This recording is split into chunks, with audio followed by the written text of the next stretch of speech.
Good evening. Good evening. Welcome to the January 24th, 2024 meeting of the Oceanside City Council. I'd like to go ahead and call this meeting to order. And knowing that Oceanside Pop Warner is in the house, football and cheer. So, Mr. Navarro, could we please have roll call? Mayor Sanchez. Present. Deputy Mayor Kime. Councilmember Joyce. Councilmember Robinson. And Councilmember Weiss is absent tonight. Thank you. So please rise for the Pledge of Allegiance. Ready, begin.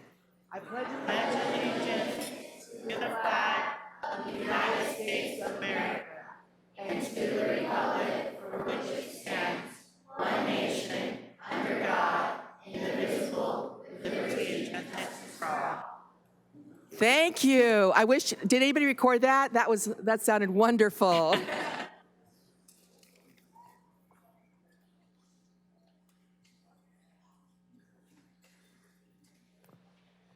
All right, we do have Oceanside Pop Warner football and cheer in the house. And I guess it's not too unusual, but they've had winning seasons, right? Because they're always winners. So today we have Reese Tupuola to come on down and help us get this started. Right here. Here with me.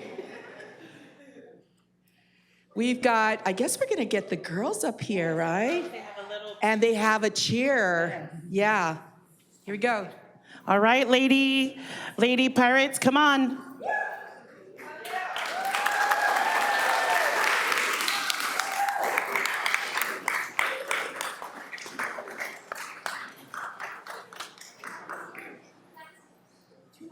Two lines. All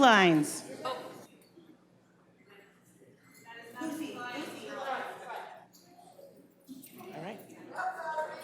There we go, 6 and 6. All right, there we go.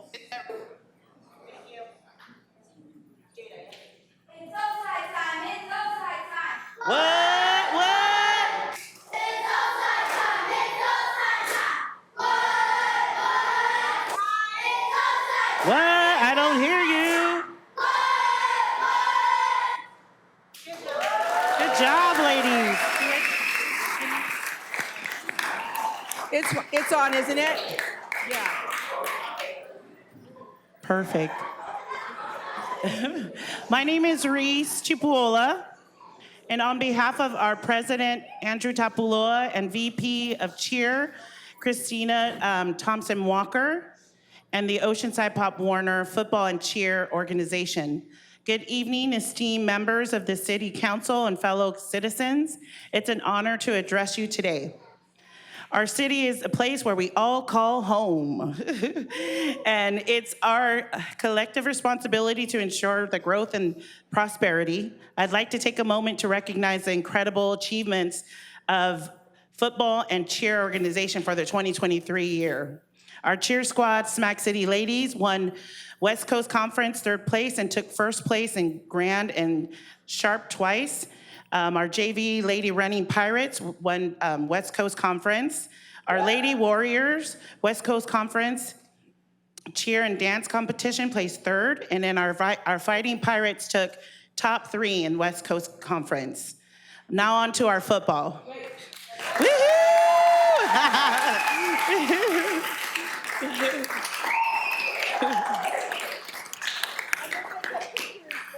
Thank you.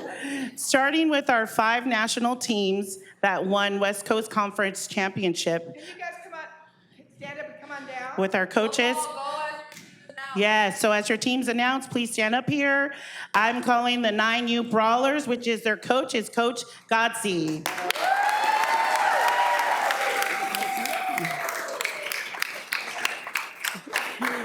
The 10U Raging Pirates, their coach G. Costa. Okay. So Raging Pirates, oh, you want to come up here? Come up here. And then we have the 11U Smack City with Coach JG and all his squad. With the 12U Warriors with Coach Shoop.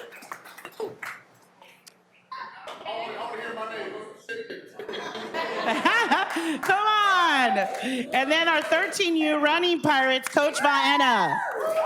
Woo! And we also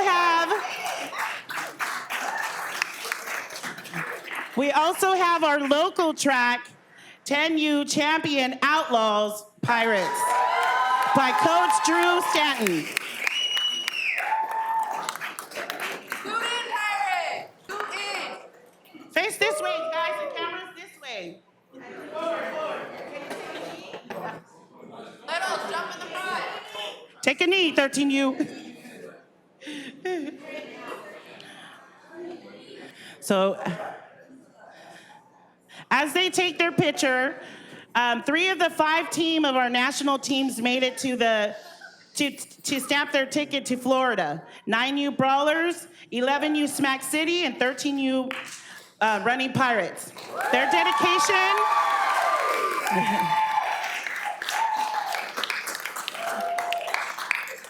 Their dedication and hard work brought pride to our city. Notably, our 13U team recently represented the city of Oceanside and the organization in Florida. It brought remarkable experience for our young athletes, and we are immensely proud of them and the accomplishments. We'd also like to extend our gratitude to the city of Oceanside and the Oceanside's finest for the abundant support to our youth program. It's through the support that we are able to nurture talent, provide opportunities for the young athletes. Let's continue to grow together to build a community where every voice is heard, every accomplishment is celebrated, and every dream is nurtured. Thank you, City of Oceanside and Oceanside's finest. Woo, woo!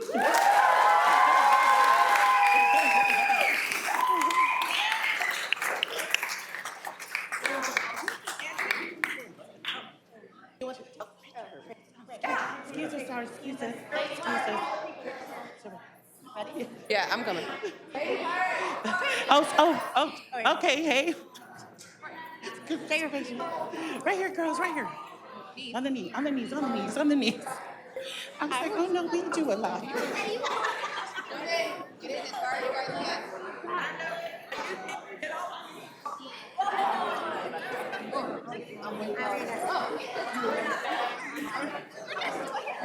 Okay, down, go!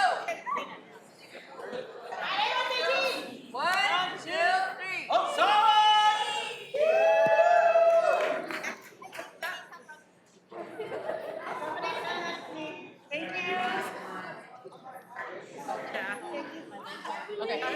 All right, ladies. Thank you.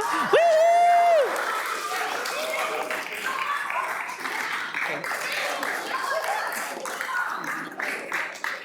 Thank you.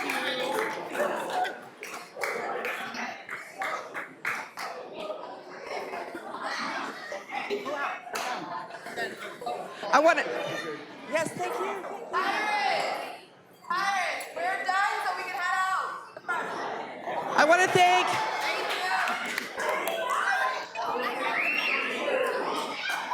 I want to thank.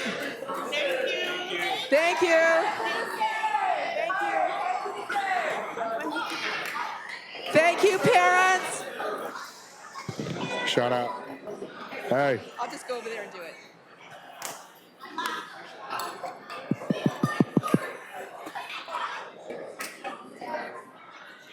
Thank you, coaches and parents. Thank you so much for everything. Thank you. And good luck in 2024. Yes.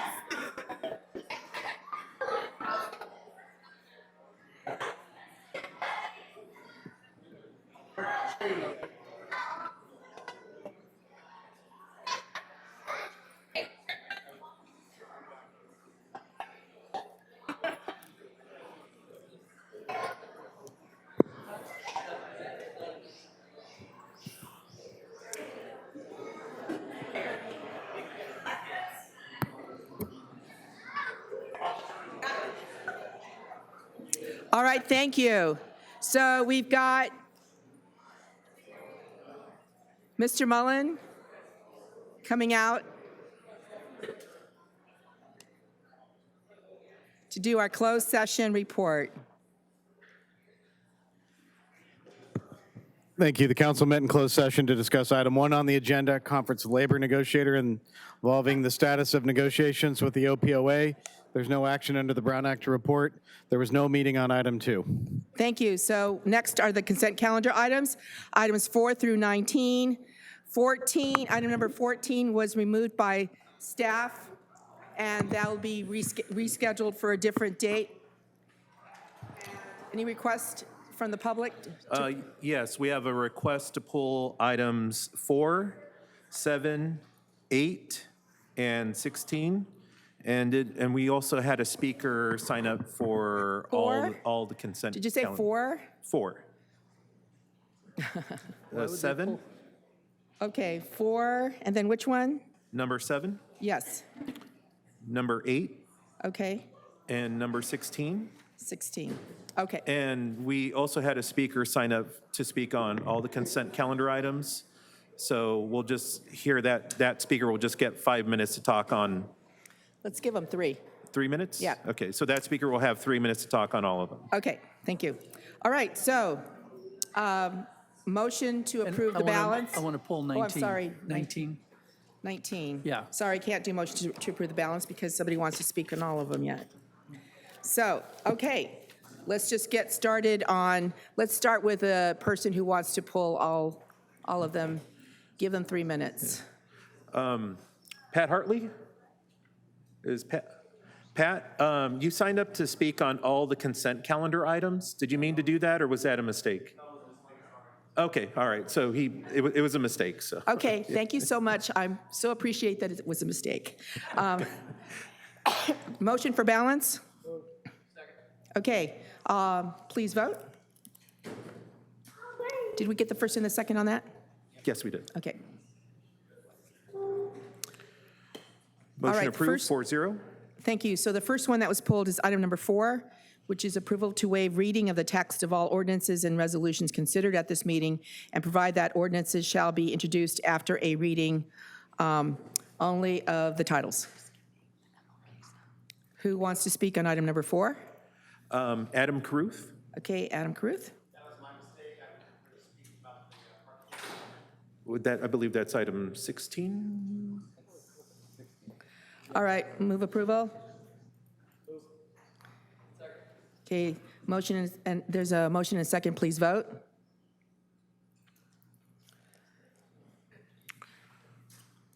Motion approved, 4-0. Thank you. Next is item 7, is that correct? That is correct. Okay, that's approval of a purchase order not to exceed $100,000 per year for 3 years to IREX, Inc., for the purchase of 75 software licenses for the police department and authorization for the financial services director or designee to execute the purchase order. So do we have someone from the police department who's going to be speaking on this? And who pulled this? Max Esposti? Okay, Max, come on up. Thank you. Hey, I haven't spoken. Thank you, Mayor. My concern is Max Disposti, resident of Oceanside, also chair of the Community Relations Commissions. My concern was it's a procedural concerns. We did not have the community relations in place when all the conversation, even starting a year ago, began around cameras and placement of the same throughout the city. I know a lot of conversation has been had. My request for the council to pull this item out and to bring it back to the public, at least through the city Community Relations Commission, so they can have more conversation and discussion. This is not it's not about being against or in favor, but I don't feel the community has really understood, even from the title of this item, what really are we talking about? Again, I know we can't discuss this here. All of my ask is to remove that from the vote today, bring it to the CRC. As a chair of the Community Relations Commission, we have expressed a concern about not having had the opportunity to discuss on this item, and that's all we ask. So All right. Thank you so much. Thank you. And no one else signed up for this, correct? Okay, so that's it for the public.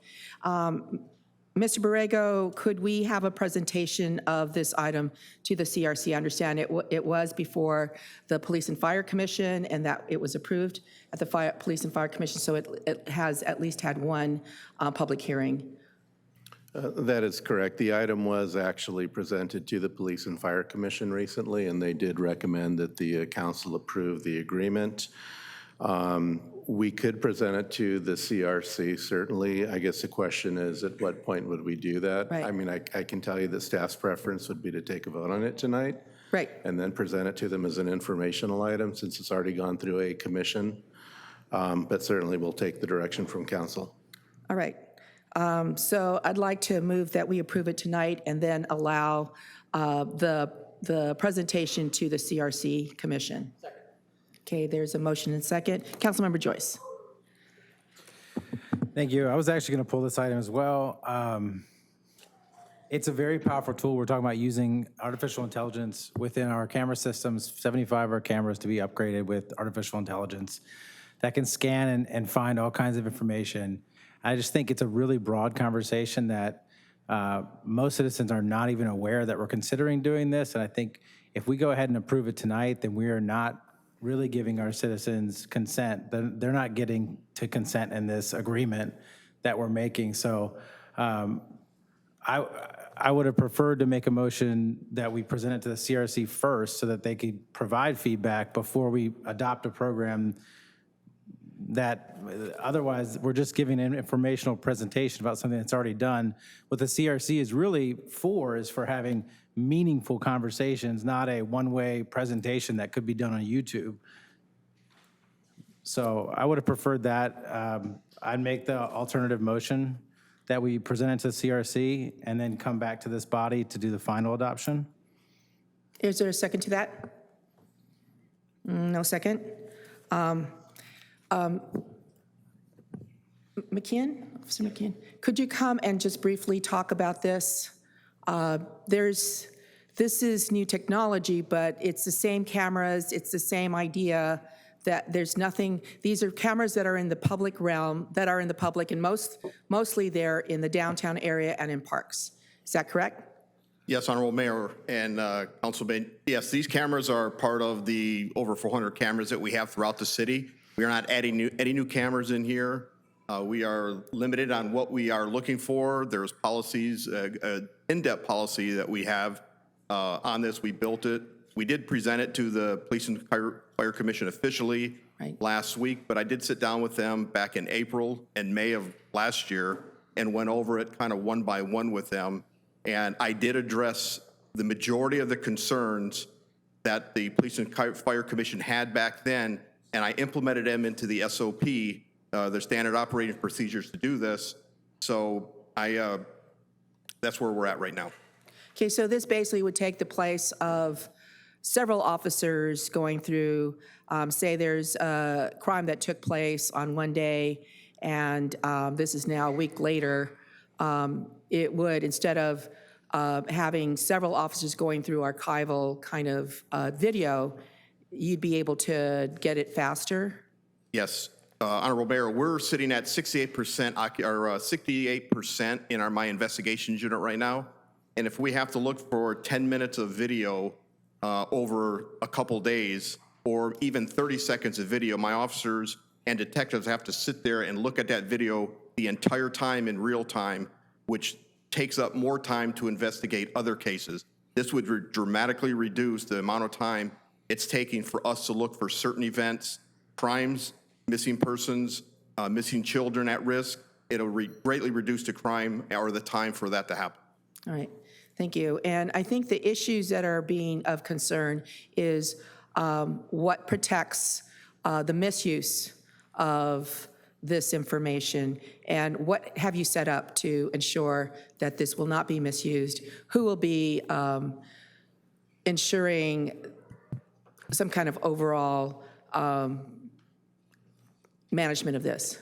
Honorable Mayor, that is all addressed in the standard operating procedures, which will be public on our public website. There will also be a front-facing, a public website of what IREX is and what kind of events that we are looking for. The public will be able to go to our webpage and look at that any time of the day. Anytime we upgrade things, that'll be done. As far as the accountability, just like we have everywhere in the police department, we have accountability, we have chains of commands of everybody that's there. I will be the ultimate overseer of the entire project. I met with my team yesterday. We developed tasks, who's doing tasks. We have audits that'll be done twice a year.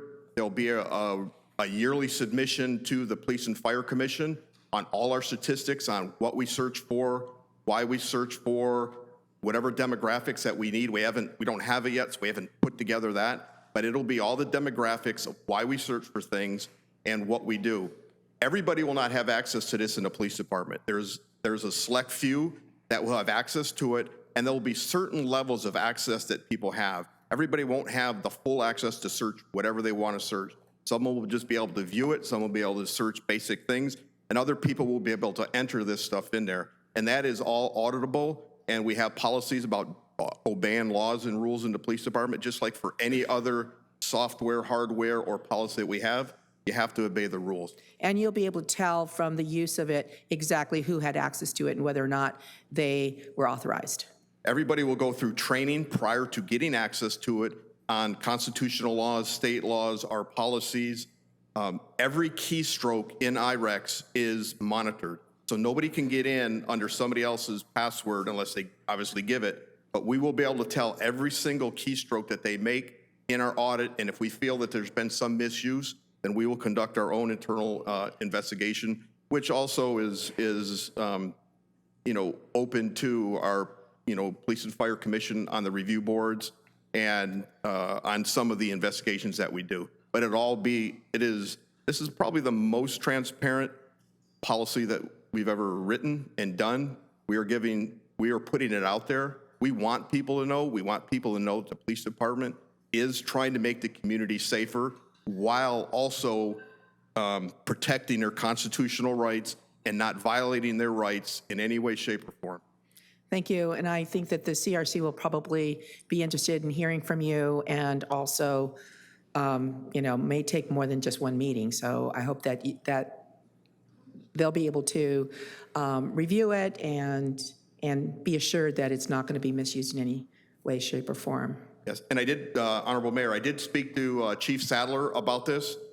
We are more than willing to go to whatever committee meeting or the review board and go over this with them and then try to give them a peace of mind. He has absolutely no problem doing that. We can do it as early as next week before we actually even get up and running with IREX, so they will see it before we're even operational in it. Thank you very much. Any other questions? Not for the captain, though, but if I can make a comment? Yes. Thank you, Mayor. Just to Council Member Joyce's point about going to other commissions, we have a Police and Fire Commission. We have, that is their jurisdiction, this particular thing. I don't know that the COC, that commission, they're welcome to get the information and look at it, but I would say more so after it's implemented to see if there's issues and problems, that becomes their purview and their, otherwise,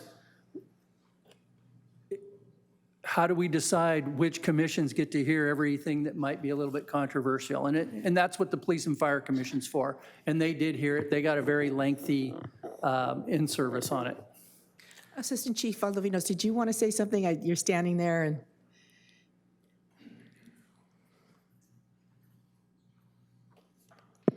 Yes, Assistant Chief Valdovinos, thank you, Honorable Mayor, Deputy Mayor, Council members. I just want to assure everybody that we are taking every precaution with this software. We understand the nature and the sensitivity, and we take that very seriously, and I take that very seriously, and we wouldn't be moving forward with this unless we took every precaution to make this a safe and valuable tool for the police department. Thank you. Thank you, Councilmember Joyce. Just to respond to the comments. So the Community Relations Commission, the R in the middle of it is really important. It's the relations, right? It's about upholding those relations between all of the different departments of our city and the community. And so when something like this comes along, which is an incredibly powerful tool, it makes all the sense in the world for the Community Relations Commission to be part of that decision-making process to me. In fact, I think that's exactly why they were established in the first place, to make sure that these really important decisions have a lens that comes from the community. I do want to commend the work of our department, who did work with the commissioners on the Police and Fire Commission, and as you said, brought back a much more transparent version of what it looked like. I think it was about a year ago when this conversation kind of started. And that's to be commended. And that is because that commission did weigh in and provided this feedback, and there was a really good partnership there. I think those perspectives that you could get from taking it to the broader community could help inform and, again, make this a much better policy. So that's why that's my preference, and it doesn't sound like that it has a pathway tonight, though. Thank you. There is a motion and a second. Please vote.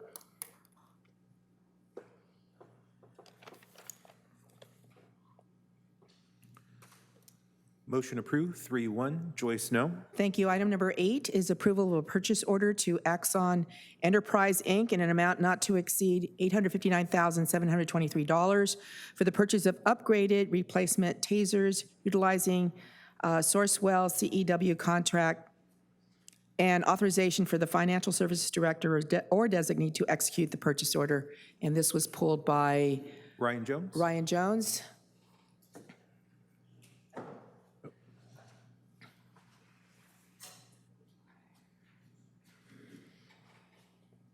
Thank you, everyone. Honorable Mayor Sanchez, City Council. In early 2020, towards the beginning of the pandemic, 25-year-old Patrick Doherty was killed by Oceanside police after being struck by a taser on Mira Costa's campus. I'm a Mira Costa student. The safety of that campus is paramount to me. But the police do not have the right to commit an extrajudicial killing. It is a miscarriage of justice to act as though tasers are non-lethal weapons, because they are not. They can and will kill people if they hit them and their heart is weak and they're not capable of handling a taser strike, like none of us are capable of handling a taser strike. There are 219 active duty police officers. The Axon tasers are $1,600 to $2,000 each. On the low end of this estimate, that should amount totally to only be $380,000. So my question is, why are we spending $859,000 on this, and where is nearly $500,000 going? Where is our money going? Why did the 78 flood again? Why didn't we put a pump in? Where is our money? Why is our money going towards police weaponry that is capable of killing people, that is not non-lethal? And why are we spending so much more than hypothetically we should have to spend? Is there some contract we're paying here? Are you guys investors in Axon? I don't know, but it's a question that would thus be raised if we're spending nearly $500,000 extra on this.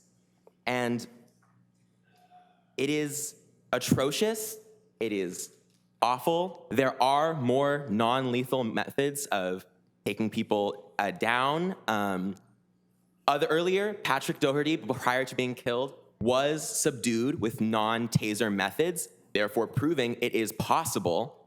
But early in the pandemic, someone having a mental health crisis, lashing out, had been arrested before and not received proper treatment, not received a proper pathway towards rehabilitation. And then someone not too much older than me or my friends was killed. And while, yes, he would have been a danger to me and the people I know on that campus, the idea that we are going to spend so much of our taxpayer money on weaponry that is not necessary it's insane. I yield my time. Thank you very much. Can we have a response here from OPD? Good evening, Honorable Mayor, Deputy Mayor, council members. Captain Mike Koss from the Patrol Division. Just in reference to the gentleman's comments, the $859,723 is actually, it is a contract over a 5-year period. Each year, the first year is $190,000, roughly $190,000, and then decreasing over the next 4 years. I don't have the exact price of the taser, but one of the things with the improvement of the Taser 10 Taser is actually calling this their moonshot project, which is their dream of limiting the amount of deaths caused by officer-involved shootings by 50% within the next 10 years. That's where the Taser is going. That's why the police department wants to be part of that. With the Taser 10, it gives officers almost double the distance to de-escalate, to limit the amount of need to use other types of force due to proximity. Using this type of tool would reduce officer-involved shootings, killings. Yes, it is a less lethal tool. People have died after being tased, but not from the Taser. All right. Thank you. Thank you. Any other Move questions? approval. There's a motion and a second. Please vote.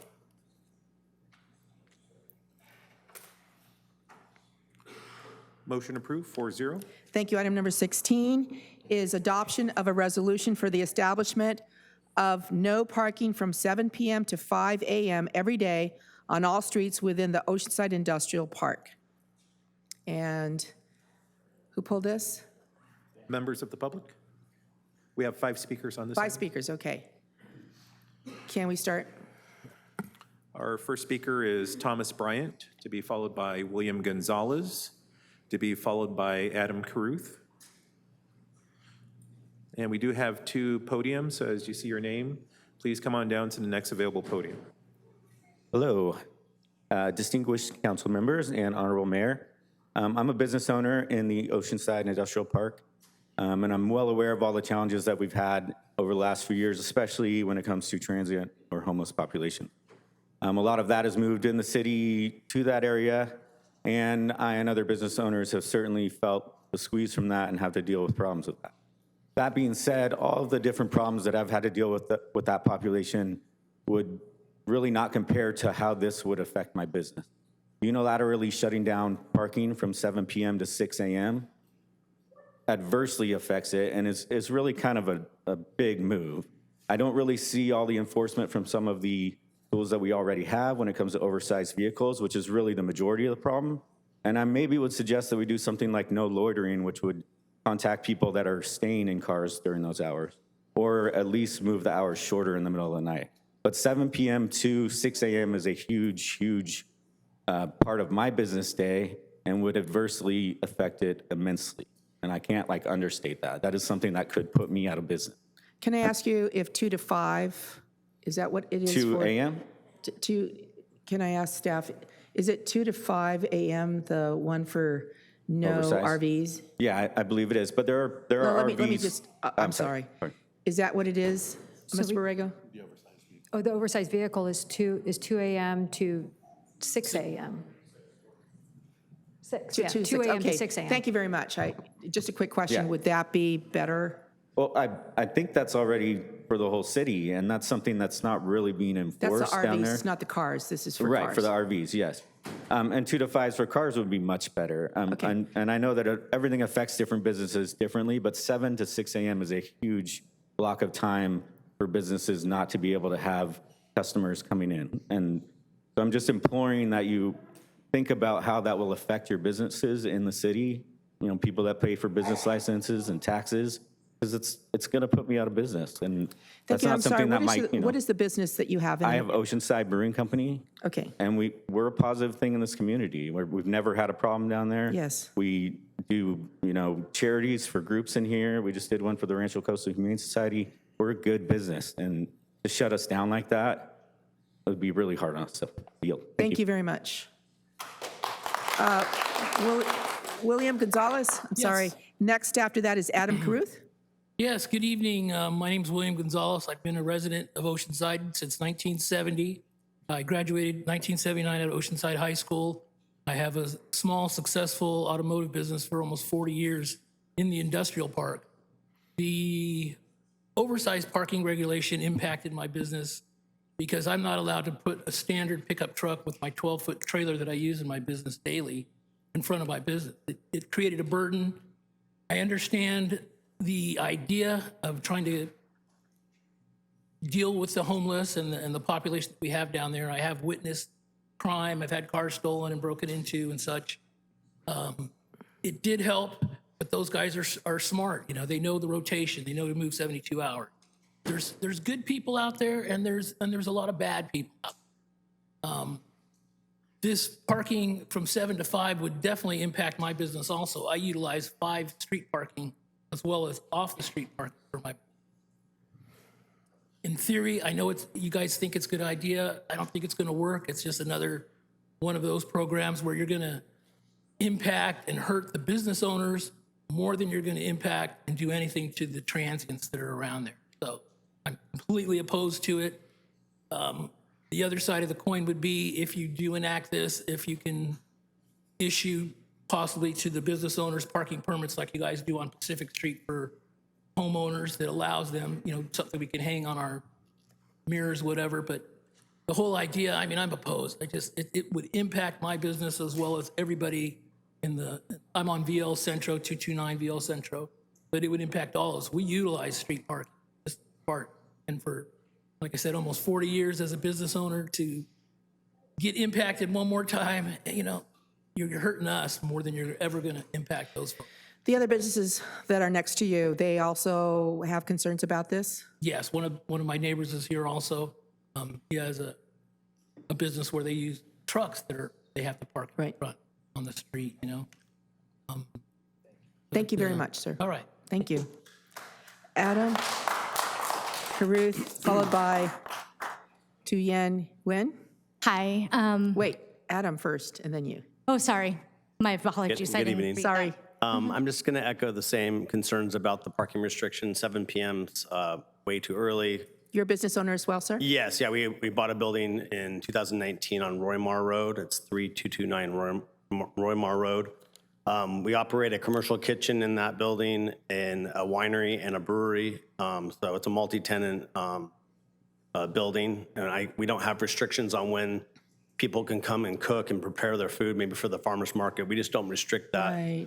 And so we're hoping that you guys will like shelf this. And I spoke with Tia, of the director of. Tia, she's right there. And Cotter. we spoke and hoping that you shelf this and perhaps reevaluate it for maybe a later time. For us, 11 p.m. is fine. So that's about it. That's about it for me. Thank you very much. Thanks. And I'm sorry, Tuyen Nguyen, is that? Yes. Hi. Hi. Sorry. Good evening. Name is Twin Nguyen, resident of Oceanside, and actually I live right across from the Oceanside Industrial Park. I had to look it up, and as someone who's looking to be more engaged as a resident of this space, I'm speaking to it because the 7 p.m. I think is just like, I'm a patron of Oceanside Brewing. I was just there the other night, and I was like, where am I going to park if I'm going to be here? And they were like, there's an open mic night on Friday night. Like, do an open mic night stop at 7 p.m.? No. But I think one of the issues, and they have drive it home, so I won't add it. I think one of the issues I hear a little bit here is, where does our input as citizens to all the policies and things that are put, and where's the feedback point? Because what it seems like by the time it gets to here and this moment of discussion, we don't have an opportunity for discourse here. Right. You all just make a decision. So I want to make sure that we are talking about, before it gets to this table, how is the public engaging in this conversation and feedback? And particularly things like, if you read the fine print, folks are like, oh, once it's implemented, businesses can request to have it individualized. It's like, once you set up a policy, it makes more work on the businesses to go and be like, hey, can you make an adjustment to it? And then dependent who is a staff on that session, these folks are at a disadvantage. And so I want to kind of just provide this context of like, once policy is signed, discussion is kind of mute, unless you have a flexibility of stuff, but it's written. And so, like, and you all know, you work with policy, once it's written, it's written. Like, there's an interpretations that there, and then we get to the argument. But would like to really emphasize, how do we get participation in commissions and notification of issues that are relevant to the public? And I also want to raise that to commissioners. who sits on commissions to really be able to step into that challenge and to raise these issues before it gets to city council, and being able to make sure that we know how to access that. And also, I think navigating the city website to be able to figure out that it's a little challenging, and I'm going to test that out myself. But, you know, that's also one of the things when we're talking about in transparency, which I think all of you all probably ran on at some point, and then also engagement. So, like, how do we make this process better for everyday individuals who do have things that you all voted on that affects them? So thank you. Thank you very much. Andy Castellanos, I guess you're last on this. Yes, thank you. My same concern as the other previous speakers, actually, were kind of neighbors. We were impacted already with the previous ordinance. Are you a business owner, sir? Yes. Okay. Yes, on VL Centro. We kind of felt impacted already because we do have, employees actually bring their personal vehicles to the business. They swap to their work trucks from there. And that will definitely impact our business as well. So, a lot of our employees can't take the work truck home. They live in apartment complexes, they're not allowed to. So we will have nowhere to, put our work trucks. And as far as the previous ordinance already affected our 20-foot trailer we used to tow equipment to fix at our shop. We have to pay an off, section somewhere else to store just our trailer, when the whole other ordinance came through with the oversize. So we already we're impacted with that change. This would really put us in a tough spot where we can't have our company vehicles. We use on-street parking, off-street parking already as it is, try to help us out. The same thing that the other speaker stated. I think the only thing that would help us, again, if you guys came up with something that would, business owners that are there have some type of pass that we could leave those work trucks overnight so our employees could get to them in the morning and take off. That would help, but it would really affect us as well as a business.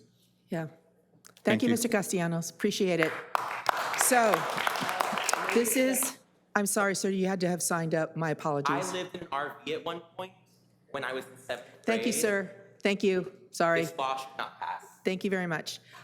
This is on the consent calendar, and it doesn't seem like it's ready to be on a consent calendar. It sounds like we need more work because I know this was initiated by some of the business owners. None of them showed up today. The ones that did show up are definitely going to be impacted. So I'd like to move that we put this off for more public input and maybe even target it smaller in terms, because it seems to be a very, very wide net. Councilmember Robinson? Thank you, Mayor, and I'll support the thing to pull it tonight and bring it back. And I would encourage us to, I know we have the safe parking lot in the process. We're working on that. Excuse me. So I think after that's in place, we might look at these things. And also, I agree with our speakers who talked about more enforcement on the oversized parking. That generally seems to be the problem. And I believe, and if I'm speaking out of school here, our traffic engineer can throw something at me, but for those commercial businesses that have oversized vehicles, I believe in the ordinance there is a permit that there is not. There's something for people who have vehicles registered oversized to businesses where they can get an annual permit. I know that, so I don't know if this would apply to them or not. But certainly they can consider that. Well, I'm just saying, if they're having to pay storage for a vehicle, and if not, then we probably need to, as a council, bring this whole thing back and have some modifications done, because it doesn't make sense to me that a business has to pay storage of an oversized vehicle that's right there at their business. But that's another thing. Ms. Cotter? Go ahead. Okay. Sorry. Thank you, Honorable Mayor and Council Member. As for the oversized vehicle, yes, there is a permit process, and Nathan Mertz would be able to provide a little bit more information on how that process works. But if I remember correctly, somebody can get a permit to park an oversized vehicle in front of, I know, their residential home for just a couple of days or for 24 hours. It's actually And I'm longer than being that. told that's correct. So yes. That's the permit process with the oversized vehicle. Yes, but I think there's also for people who have one that's registered to a business that they use, they can get a permit that is for a year. We do have a motion and a second, Well, let's try and help people. yeah, I know, but this is on the consent calendar, it's coming back. So I think we've heard to staff, please look into this if it doesn't exist. Can you not explain it? Yeah, go ahead. Honorable Mayor, Councilmember Robinson, Nathan Mertz, Public Works Division Manager. So the work vehicle, the oversized work vehicle permit is particularly attached to a work vehicle and a residence, not necessarily a business. So the way the rules are set up right now is primarily designed for an individual that has a work vehicle that they take home to park within a residential area, not a business parking their business trucks on a public street. So Well, that we'll was. bring that back then to fix that Right, later. so But that's- thank you for explaining that. Thank you. Yeah, it happened in my neighborhood, so I knew that it was residential. But anyway, and I think that the Safe Street parking program will be coming to us in about a couple of months, so we do have time. And Councilmember Joyce. I won't repeat what's already been said. I do share we heard some frustration about not getting the word out, and then this is the first, like, we got calls today about this happening. So this happened really fast. And so I think we do need to do a better job of that. I would just want to be clear, this motion includes the fact that this will not come back before the safe parking lot is will up not. and running. Right. Because I can't support this coming back Right. at all, displacing people with nowhere to go. Right, no, it would have to come at the same time. And I actually have the additional concern that if we do this, I would prefer smaller hours, like what we have with the RVs, because now this is about cars, to be considered. I mean, I'm not saying that that is what I want to have come back. What I really want is to hear from all the businesses and the nearby residents, and try to figure out how to get public input on this issue. I'm also very concerned, there was one person who wrote in and said that their concern is if you take out all the vehicles from this area, it's a large area, from 7 p.m. to 5 a.m., where are they gonna go? Residential. And I have very big concerns about that, because that means in the valley, there'll probably be a lot of different people parking in neighborhoods, and harder to see what's going on there. So, Assistant Chief Valdovinos? Yes, Mayor, thank you. And if I may, Deputy Mayor and council members, I just want to make it very clear that this resolution was initiated by the industrial park owners. Right, a few businesses, yeah. Correct. And the understanding was that they were going to get the word out to their businesses, their business owners, and apparently it didn't happen. Didn't happen. But the city also sent out a letter of the beginning of January that went out to all the businesses in the area, letting them know that if they had any issues, they could contact Tila, which I don't believe she received any inquiries, maybe one. Yeah.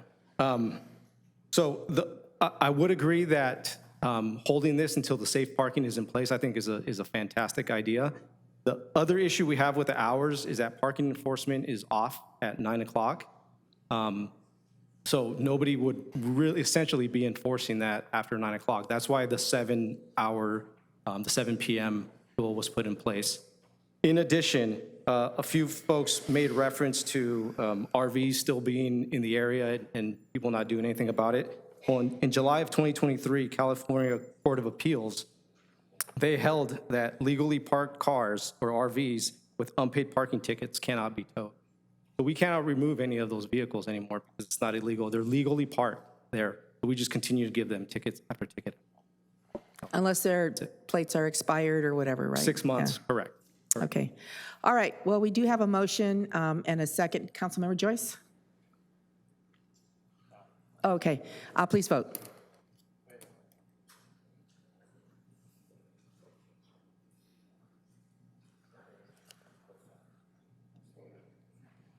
I apologize. Thank you. Motion approved, 4-0. Thank you. And item number 19. Oh, my apologies. The motion was that this was not ready to be before the council. I'm sorry. So to go out for more public input from the businesses and from the community, and not to bring this back until we have the safe parking program back at the council. All right, my apologies. Okay, this is not on tonight's calendar. I can't tell you when it'll be coming. Probably in a couple of months, maybe. All right, item 19 was the last one that was pulled. Item 19 was pulled by Councilmember Robinson. Okay, and that's acceptance of the city treasurer's recommendation for the Citizen Investment Oversight Committee. Real quick, thank you very much. And I've already talked to our treasurer, Mr. Roy. Just because normally when we do appointments through the mayor and we get to talk about people a little bit and have discussion, and when I saw this, I thought I didn't really know who these individuals were. So I just asked Mr. Roy if he would very briefly share with us who you're picking. Sure, thank you, Council Member Robinson. So for the process, once we have openings on the committee and it's posted, we receive the applications. We had received up to November of last year 3 applications, and I invited all 3 applicants to come to the Citizen Investment Oversight Committee meeting in November. 2 of them showed up. 1 did not show up or communicate with me. The 2 that showed up were Mr. Knott and Mr. Richardson, who I am recommending for the appointment for the 2 vacancies on the committee. The important background information for both of these recommendations have gone through the Oceanside Police Department background checks and passed that. Mr. Knott has lived in Oceanside for 11 years, and the important part about him is that he founded and built 2 small successful businesses regarding careful management of financial resources and preservation of capital. He still manages one of those 2 businesses. And he's also a member of the Unclaimed Property Professionals Organization, which is the nation's leading association of unclaimed property professionals. The second candidate is Mr. Richardson, whose family has lived in Oceanside over 100 years. And his uncle is the first elected mayor of Oceanside. That was Howard Richardson. He also has a family member that was a council member back in the 1980s. And he has a background in finance, went through UC Berkeley in finance. He was trained as a stockbroker, and with his background and he's been a small business owner for 40 years.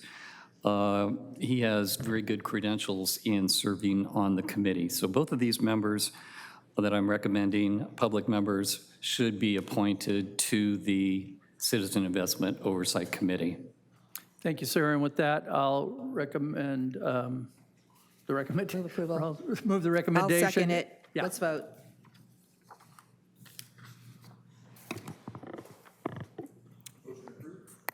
Thank you. Item number 20 is submittal of the fiscal year 2024-2025 through fiscal year 2028-2029 General Fund 5-year financial forecasts for review and request direction to proceed with developing a fiscally sustainable budget strategy. And we have a report by Jill Moya, our Financial Services Director.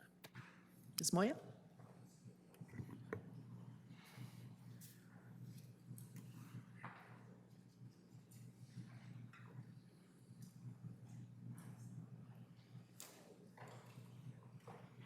All right. Good evening, Honorable Mayor and City Council members. I'm Jill Moya, Financial Services Director, and tonight I will be presenting the 5-year General Fund Financial Forecast. This forecast is an important tool that the city uses to project the costs of maintaining current service levels and demonstrate how operational changes would affect general fund's future financial status. Following best practice, we update our forecast annually and use it as a tool to help us develop a balanced general fund operating budget the next year. Revenue projections from the two largest general fund revenues, property tax and sales tax, are developed using technical forecasts created by our property and sales tax consultants. Staff's analysis of current economic trends, past trends, and our estimates of future development are used to forecast the remaining general fund revenues. The expenditure forecast is built by using prior year's expenditure budget and adjusting for known or expected changes. We include CPI increases if deemed necessary per economic outlook projections, and we include known and estimated salary increases for all city bargaining units. We also include any known changes in operations or positions, as well as estimated future CalPERS costs as calculated by our CalPERS actuarial.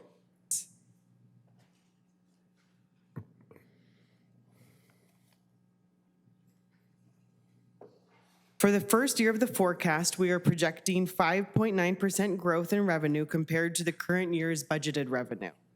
The largest increases are expected from property tax and transient occupancy tax. We consider these projections to be conservative and are in line with our consultants' projections and current year's revenue trends.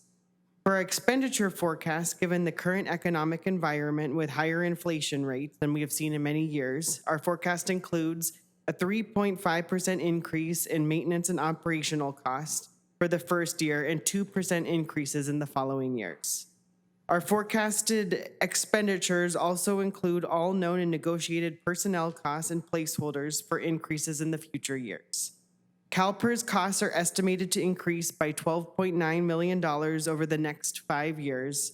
These increases are included in the forecast as well. This forecast assumes that we maintain current service levels and does not include any new programs. This graph shows prior year performance of 3 of our main general fund revenues: property tax in blue, sales tax in orange, and transient occupancy tax, or TOT tax, in green. The dotted lines to the right show our projections for these revenues for the next 5 years. While we are projecting growth for all 3 of these revenues, we still consider this growth to be conservative and in line with past trends. As previously noted, the general fund forecast is projecting an increase of $12.9 million over the next 5 years. This increase is based on the fiscal year 2023-24 CalPERS actuarial report, as well as historical increases.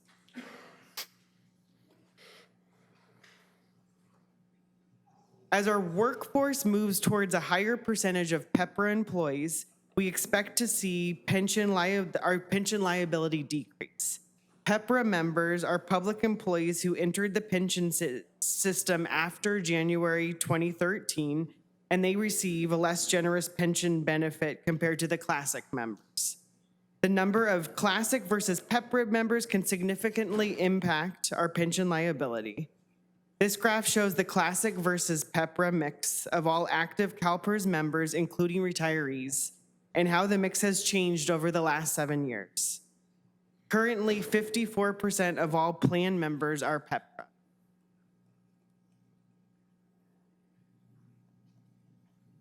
One way we have been actively managing our CalPERS unfunded liability is making additional one-time payments. Per council policy, 50% of the general fund surplus at fiscal year end goes towards paying down our CalPERS unfunded liability.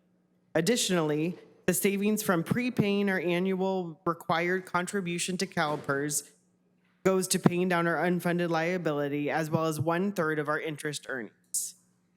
You can see from this table that the city has paid a total of $44.9 million towards our unfunded liability over the past 7 years.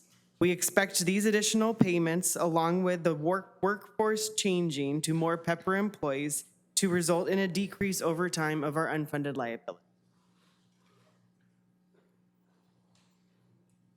Using all of the previously noted assumptions for fiscal year 24-25, we are projecting $216 million of revenue and $213 million of expense, resulting in a $2.94 million surplus.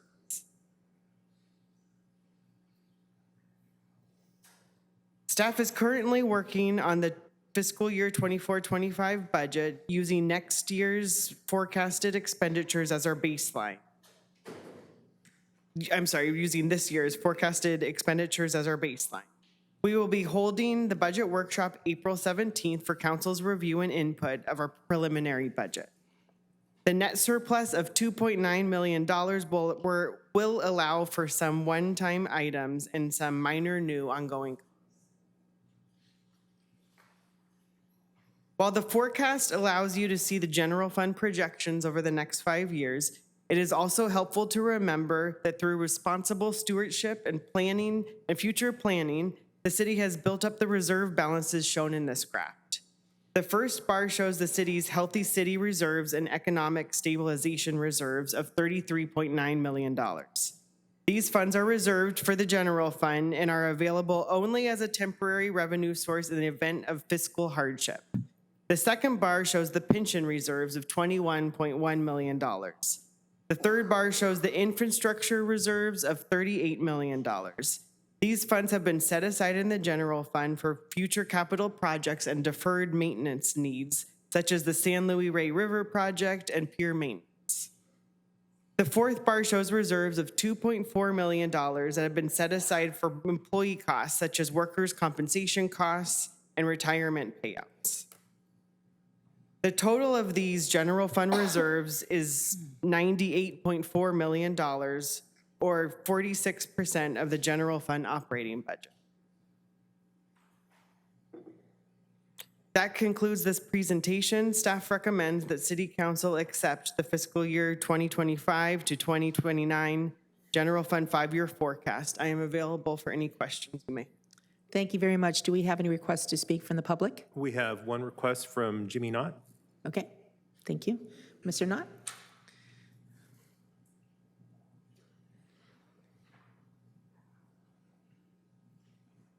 Mayor, council members, Jimmy Knott, 127 Sherry Lane. Basically, I have 3 issues that need to be considered.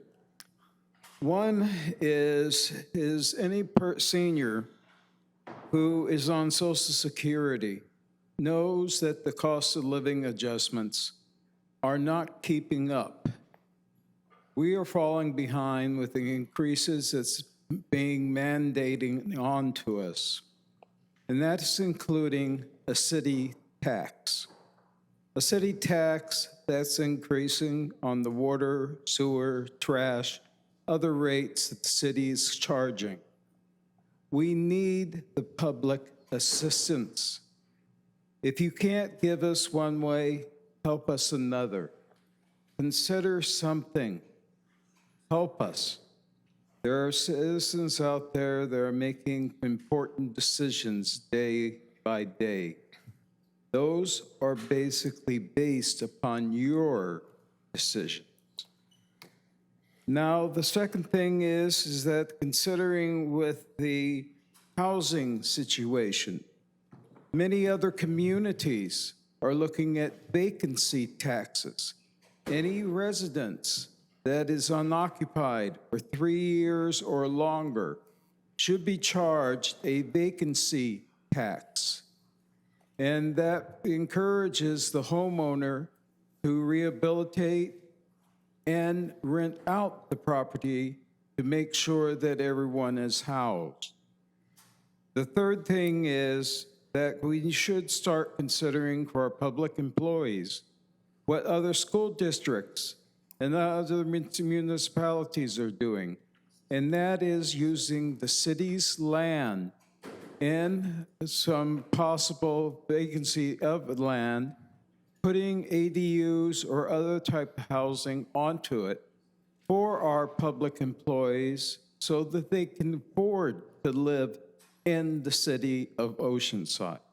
You can move a mobile home onto that land and then easily attach it to facilities for utility.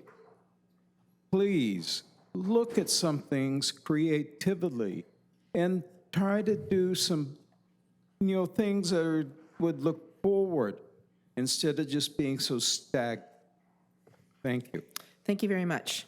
It is now 6:05. Going to go ahead and call the first public hearing item, and that is item number 22, and that is introduction of an ordinance to renew the Oceanside Tourism Marketing District and conduct the first reading.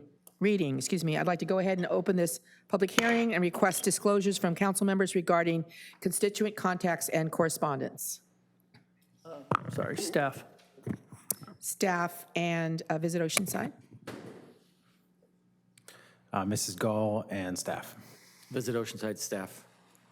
Thank you. Mr. Navarro, do we have any correspondence and or petitions? We don't have any correspondence or petition on this item. Thank you. We're going to go ahead and begin the testimony with Michelle Geller, our Economic Development Manager for the City of Oceanside.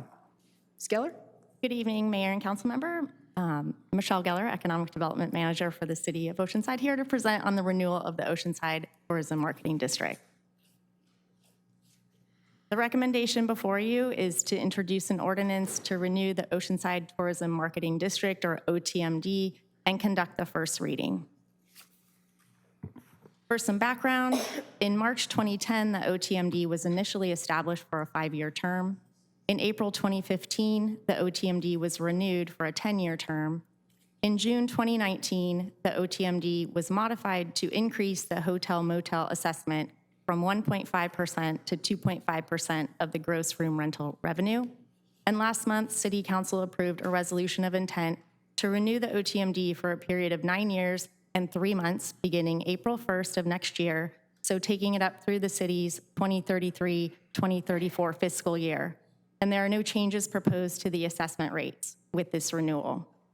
Petitions in favor of OTMD renewal were submitted by nearly 70% of Oceanside lodging businesses, well above the 50% threshold required to initiate renewal proceedings, and there were no petitions against renewal receipt. As I mentioned, the renewal period begins April 1st, 2025, and is for 9 years and 3 months from that date. Benefit assessment districts are permitted under California law and have been implemented by cities since 1989, and there are now over 100 of such assessment districts in the state. The purpose of the OTMD is to create a revenue source to fund marketing and sales promotion efforts for hotels and motels and vacation rental businesses to support and grow the tourism industry in Oceanside. And there are approximately 1,400 lodging properties included in the OTMD, and they're listed at the end of the management district plan attached to the staff report. Visit Oceanside serves as the OTMD's Owners Association, and under the oversight of its board, is responsible for managing its funds and carrying out the activities described in the management district plan. Visit Oceanside provides annual reports to City Council. You should have just received the most recent report, which includes audited financials. Visit Oceanside also hosts an annual tourism summit to update City Council and the Oceanside community on its activities. And the management district plan I mentioned previously describes the OTMD's activities and budget. Since the OTMD was established, visitor spending has increased 95%.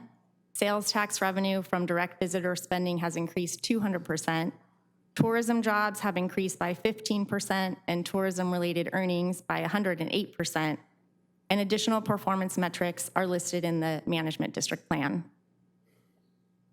On fiscal impact, as I mentioned earlier, there are no changes proposed to the assessment rates, so hotels and motels will continue to be assessed at 2.5% of gross room rental revenue, and short-term vacation rentals will be assessed at 1.5% of gross room rental revenue. Assessments will generate about $3.6 million annually, and the city will collect an administrative fee of 1.6% of collections. Domestic or international employees on government business, stays of 30 days or more, or stays by short-term vacation rental owners in their own vacation rental are not included in this.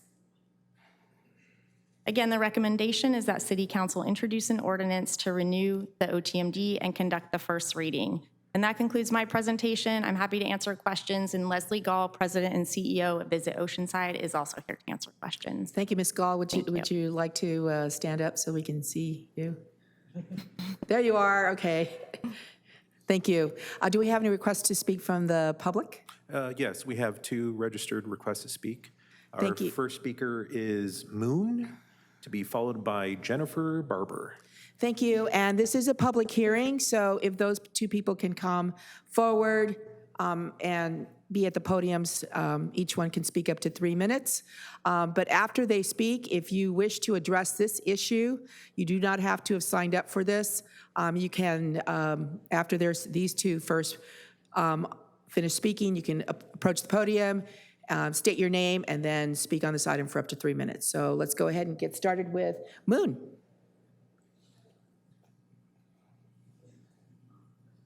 That podium right there, yes. Hello. The reason I'm coming here is because I'm a host, and I want to know what is the changing specifically for the future. So you are a host? Yes. For I'm doing short-term business. Is that Okay, I'm sorry, I can't hear. Can you put the Can you move the microphone closer to your mouth? to your mic? Yeah. Sorry. So the thing is this, I want to know what is the changing for the business. Do I need to do something, renew something, or like what? Okay, and we have Ms. Geller who understood the question. And after all the public gets to speak, she will answer all of the questions. So I need to speak with someone else? Yes, why don't you have a seat and we'll listen to the other questions, and then at the end, we'll have all the questions answered. Okay? Unless you have more. Unless you want to speak for longer, Mr. Moon? Moon? Just have a seat and, okay, Jennifer Barber? and next is Jennifer Barber. Evening. I have an Airbnb Plus property in Oceanside, which is a higher end Airbnb property. And I just wanted to put out there that reservations have just all of a sudden plummeted in the last 6 months. And I really need, with a mortgage of $3,600 and taxes and insurance of another $1,000, I need about $5,000 to just break even. So the first $60,000 that I bring in, I'm going to have to pay this additional tax if I understand correctly, but I have not made a profit at that point. And so I wouldn't be as opposed to it if it was part of the fee that maybe during the booking process that Airbnb collects, because maybe it wouldn't affect the reservations the same way as if I'm paying it on my own quarterly or yearly or whatever that might be. I've just seen a huge decrease since June, July in the Airbnb market. So it's just going to hit harder than you might think. Just not having the bills in front of you and seeing how insurance has gone up and how reservations have gone down. I'm paying this additional amount based off of not a profit, because the first $60,000 is not a profit. So I just wanted to put that out there. Okay, thank you very much. Would anyone else like to speak on this issue? And this is extending the Oceanside Tourism Marketing District for 9 years from next year. Anyone else wishing to speak on this? Approach the podium, state your name, and speak for up to 3 minutes. Honorable Mayor, council members, my name is Sunny Soto Briscoe. I am an Oceanside Luceño native, 7th generation here on this land. And I want to tell you a story. In my neighborhood, so I'm raised from the east side. I now live in the Loma Alta area, not too far from my original barrio. In September, there was one house that was up for sale within our neighborhood. It was below what our normal market value, I guess, would say. I had a 6 in front of that number for that sale price. We witnessed over 200 cars come in and out of our neighborhood that weekend for their open house. My daughter and I, we put up a little lemonade stand. And, you know, I was teaching her about opportunity, I guess. We had so many young families, first-time home buyers, young families, multiple kids, come up to our lemonade stand, speak with us about, their excitement about potentially being a first-time home buyer. It actually gave us hope, seeing something that low in our neighborhood. Ms. Soto, this is about the tourism district. Yes, ma'am. Okay. I'm getting there, sorry. I'll cut to the chase. All right, thank you. This home, cut to the chase, it didn't sell to any of those first-time families. It sold to a corporation that bought it for an Airbnb, a vacation rental, that sells, I think, for $3,000 a week for booking. The first-time home buying market is getting plummeted by vacation rentals, and in Oceanside, this $3.6 million that I see annually that we're trying to raise from the tourists, to give to the Oceanside to be better, it's not offsetting gentrification. This is bringing so much more gentrification, housing issues, and now we're trying to raise housing percentage, trying to get a safe lot to help save our Oceanside residents so that, June through September, some folks could be making money. It's extremely sad to see, and I think 9 years is way too long to put something in place. We want to put something in place, it needs to be lower years. Thank you. Okay, so this is mostly about the hotels. Ma'am, go ahead. I just had a question. I was just curious where State your name and for the record. Nicole, no, my name's Nicole, and I was just curious where the young lady who was presenting pulled her data from. How did she get those percentages of how, like, the percentage of increases, et cetera, and like what good is any type of like tourism employment increase if like that's just for 3 months? What about residents that have to have a job for the rest of the year? So I'm just curious, like what does that tourism do for Oceanside throughout the year besides just those summer months when we already have that popularity anyway? But mainly I was curious where she pulled how she gathered all that data from tourists. And tourism is really almost all year long here in Oceanside. But thank well, you you just very heard much. the young lady talk about how she couldn't get an Airbnb for like the last 4 months, but I know, I understand, like, yeah, Oceanside's beautiful. I agree with you. But in reality, we know that the heavy months are going to be during our summer and springtime. It's not a secret. But yeah, so if she could just share how she got those numbers. I don't know if like she sent out emails or whatever. Thank you. Thank you very much. Anyone else wishing to address the council on this very specific issue of extending the Oceanside Tourism Marketing District for 9 years, starting next year? Anyone else? One more person? Hi, Ryan Jones. Lived in Oceanside several periods of my life, currently a Miracosta student. I would just like to concur with a previous speaker that 9 years for the OTMD approval is insanely long for a project like this. And we're gonna pass through, 2-3 election cycles of actual, voting on things. And 9 years for this when we have people who are unable to obtain housing in Oceanside because of how expensive it is, and the fact that Airbnb is contributing to this problem. And many of us don't like using Airbnbs. Unfortunately, to this woman who owns and operates her Airbnb business, the reason the numbers are going down is because our faith in Airbnbs, our opinion of them as a collective, is deteriorating because of how many times people have been unsatisfied with their Airbnb services. I wasn't a huge fan of the construction of the hotels, but I do see that the tax revenue is super helpful for our city. And for the most part, if somebody is going to come stay in Oceanside, it is more likely that they are going to use a hotel where they can rely on room service, cleaning, a nice location, rather than some random house in a neighborhood that should much better be placed in the hands of a first-time home buyer from San Diego, specifically North County, even more specifically Oceanside. Thank you. I yield my time. Thank you very much. I'm going to go ahead and close this portion of the public hearing and go back to staff. And is it Ms. Geller or Mr. Borrego that wishes to speak? It looks like both of you are, no? In response to the questions, Mayor? Yes. Certainly. The first speaker, there are no changes to the assessment in the renewal. Nothing else is required of the owners. The second speaker, it's our understanding that Airbnb actually does collect the assessment, so that is folded into that process.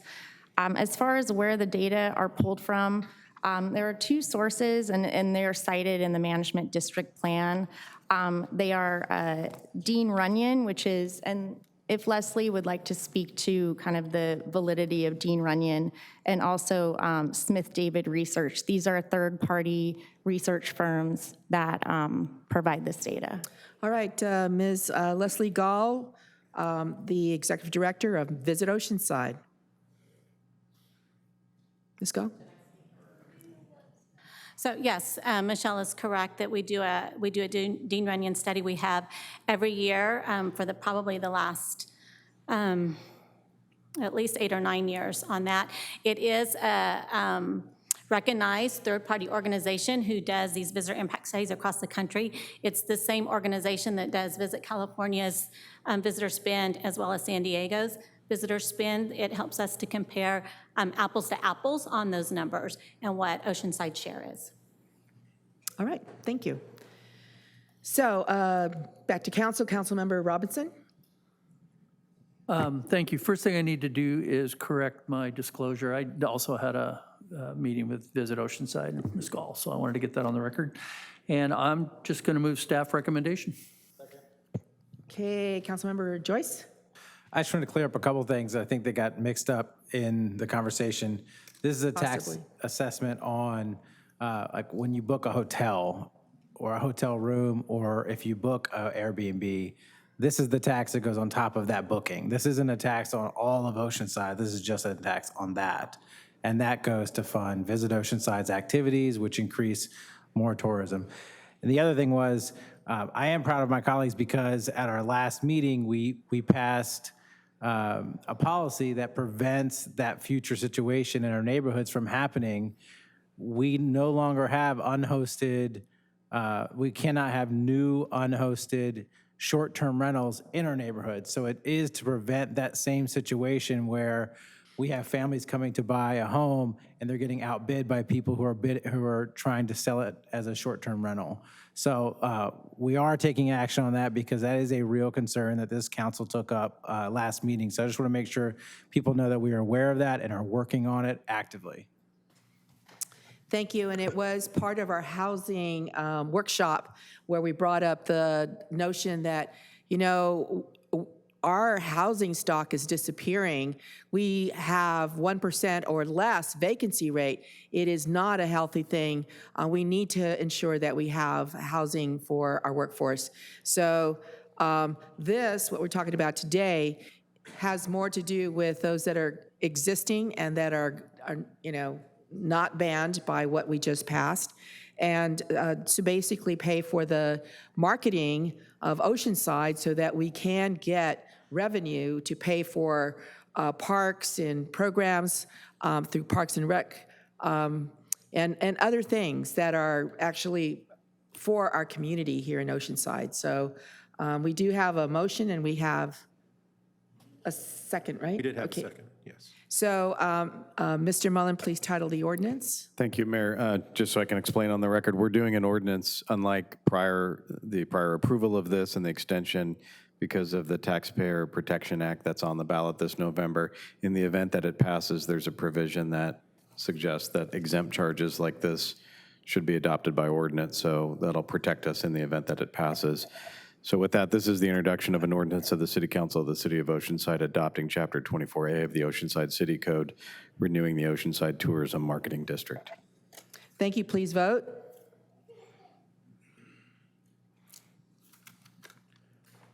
Motion approved, 4-0.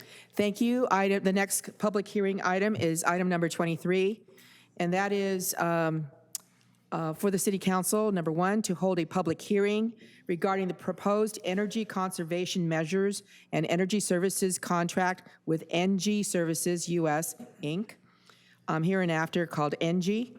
Number 2, adoption of the findings and energy contract resolution to make the required findings under Government Code Section 4217.10 et sec, enabling the city to enter into an energy services contract with NG. Number 3, authorization for the city manager to execute the energy services contract with NG substantially in the form attached as Exhibit B in the findings and energy contract resolution in an amount not to exceed $20,910,327 for the design and construction of certain energy conservation facilities and measures, ECMs, subject to non-monetary changes to the energy services contract approved by the city manager and city attorney, and contingent on finalizing and obtaining financing for the project. And finally, number 4, adoption of the lease purchase agreement resolution authorizing the execution and delivery of a lease purchase agreement and an escrow agreement for the purposes of financing the ECMs described in the energy services contract. I'm going to go ahead and open this public hearing and request disclosures from council members regarding constituent contacts and correspondence. Pretty sure staff only this time. Yeah, staff. Staff. And I'll ask Councilmember Joyce for his disclosures when he comes back. Okay, we're going to go ahead and, Mr. Navarro, do we have any correspondence and or petitions? I don't believe we have any correspondence on this. Oh, yes, we do. We had one correspondence that came in Was that today? an hour before the 4 o'clock deadline from Diane Nygaard Okay. regarding this item. Thank you. All right, and so we're going to begin the testimony with Mr. Rob O'Brien, Deputy City Manager. Mr. O'Brien? Good evening, Honorable Mayor, Deputy Mayor, members of the City Council, Robert O'Brien, Deputy City Manager. Before I begin this evening's presentation, I'd like to introduce a few individuals, some of whom will assist me in the presentation tonight on behalf of the city. So helping us today is Assistant City Attorney Barbara Hamilton. From Urban Futures, Inc., we have Wing C. Fox, who helped lead the process on coordinating and securing the financing for this proposed project. From Stradling LLP, we have the city's bond counsel, Brian Forbath. And from Common Bond Capital Partners, we have Ahmad Mergoli, who served as our industry expert and third-party consultant in providing an independent analysis of the savings methodology and calculations utilized by ENGIE for this proposed project and the maintenance and verification language in the contract. And then finally, also present and available to answer any questions the council may have are representatives from ENGIE, Jeff Woolheis, Suzanne Gentilini, and Jacob Goring. So in holding tonight's public hearing on the proposed energy conservation measures and energy services contract with ENGIE Services US Inc., staff is recommending the following. Adoption of the finding and energy contract resolution that will make the required findings under Government Code Section 421710 and the following sections, and then enabling the city to enter in an energy services contract with ENGIE. Second is to authorize the city manager to execute the energy services contract with ENGIE in an amount not to exceed $20,910,327 for the design and construction of certain energy conservation facilities and measures.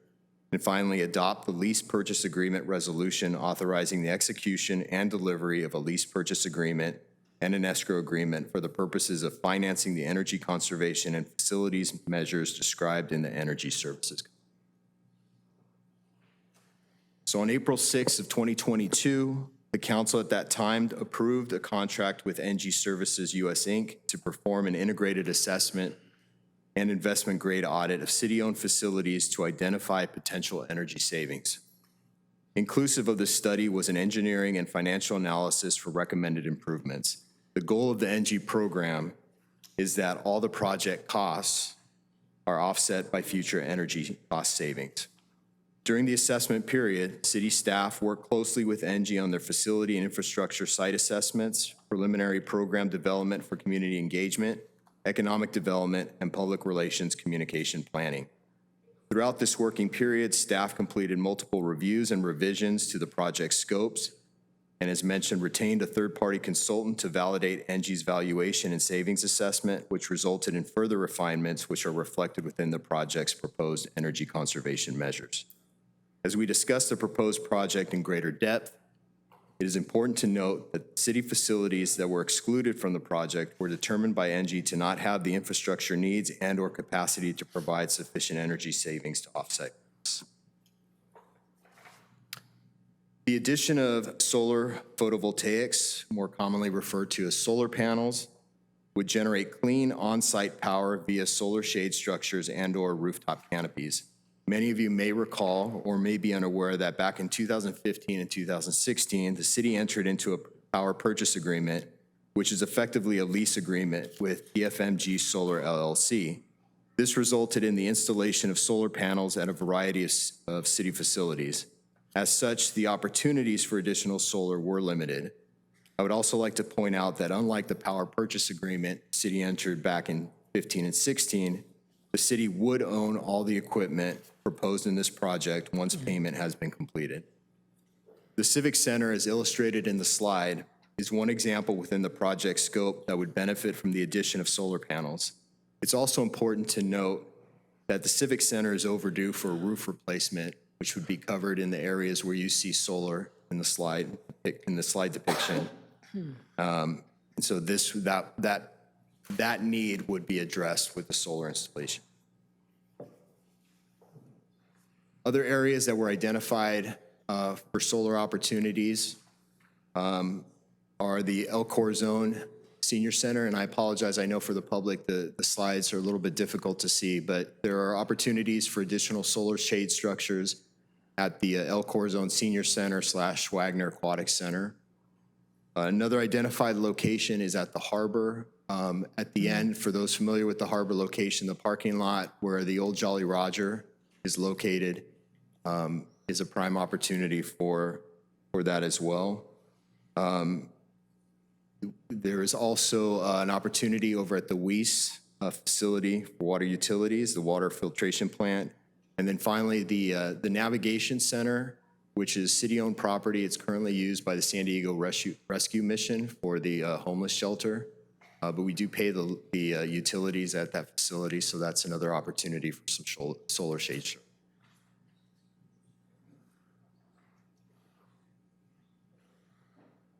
This slide provides a real simple illustration and example of what NG refers to as a living lab dashboard. And why I wanted to highlight this tool is that this is something that NG would assist the city in developing, and is something we could host on our website. And effectively, this dashboard provides incremental interval data with respect to the solar production, any carbon dioxide offsets, building consumption. So they can help build that as a tool so that members of the public, staff, et cetera, have access and can see in effectively real time what the production is for those solar items. Opportunities for interior and exterior LED lighting upgrades were identified for the listed locations. This would fall under the category of low-hanging fruit because this seemingly basic measure would upgrade lighting to energy-efficient LEDs, which would provide a reduction in energy consumption and maintenance costs. HVAC unit and duct replacements and refurbishments consist of repairing, optimizing, and/or replacing aging HVAC systems to reduce maintenance costs, extend equipment life, provide energy savings, and improve building comfort. The most significant HVAC upgrades are required within the Civic Center. The chiller, which is the central cooling system for all the buildings, it's well past its life expectancy and is frequently being worked on and candidly is on borrowed time. Similarly, the exhaust and supply fans throughout the Civic Center buildings are in desperate need of replacement. The harsh environmental conditions resulting from our proximity to the ocean require a full replacement of the aging and rusted fans. In addition to the Civic Center plant, this slide simply lists additional facilities that were identified that would also benefit from HVAC unit replacements or refurbishments. Advanced energy management systems provide citywide consistency in energy management and control systems to allow for easier and more efficient monitoring and adjustment of temperature in city facilities. This measure allows city staff to have better control of heating and cooling, saving costs and staff time. This change will also ensure that the various sites are all operating on the same system. Replacing old transformers with newer and more efficient units helps reduce losses both when operating and in standby modes, and improves site electrical infrastructure reliability. Identified locations for transformer replacements include the Civic Center, the Mission Basin Desal Facility, Weiss Water Filtration Plant, and the San Luis Rey Wastewater Treatment Plant. The installation of generator heat pumps will provide heating redundancy for generators and extends the life of those heating systems by 15 to 20 years. These improvements would be limited to the Mission Basin Desal Facility, San Luis Rey Wastewater Treatment Plant, and Weiss Water Filtration Plant. The battery energy storage system would help the city avoid peak demand charges and optimize energy rates. Unfortunately, due to the required size and logistical challenges, the Mission Lift Station was the only viable location to introduce this type of PCM. One of the positive attributes of this potential project is the community engagement opportunities that ENGIE would support and in many ways sponsor. So inclusive of this proposed project are a number of community engagement programs that ENGIE is committed to supporting. This slide and the next one just highlights the type of support programs that were identified. And just so you're aware, the programs that were identified were following direct communication with our directors in the library, neighborhood services, and parks and recreation. So again, this second slide simply just highlights some of the identified opportunities.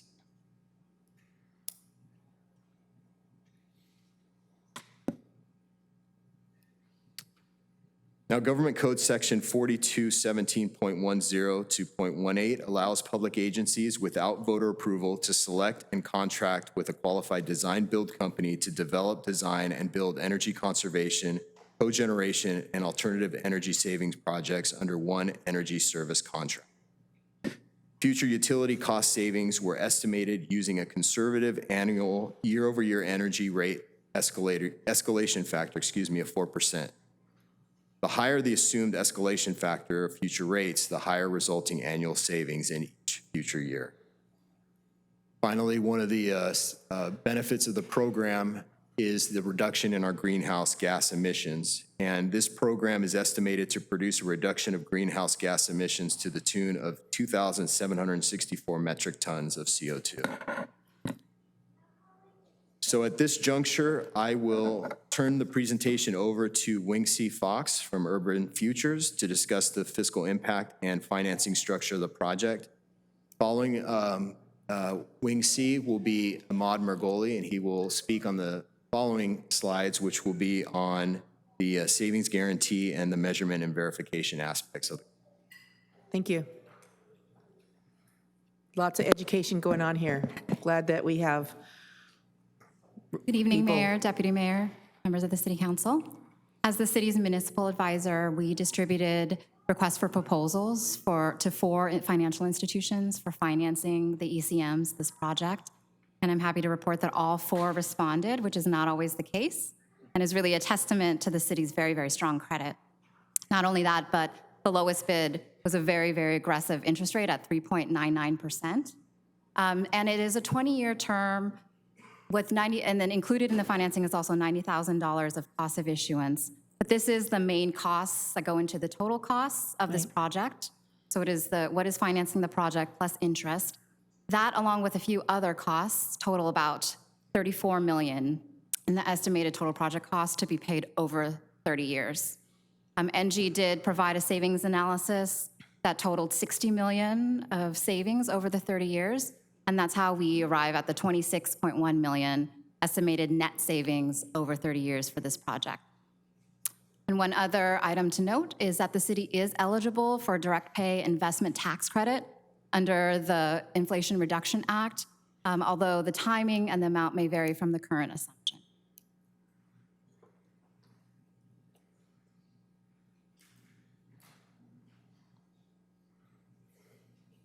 Good evening. My name is Ahmad Margoli. I was retained by the city to assist the city to look over the shoulder of ENGIE to validate the savings calculations that they presented as being produced by their project.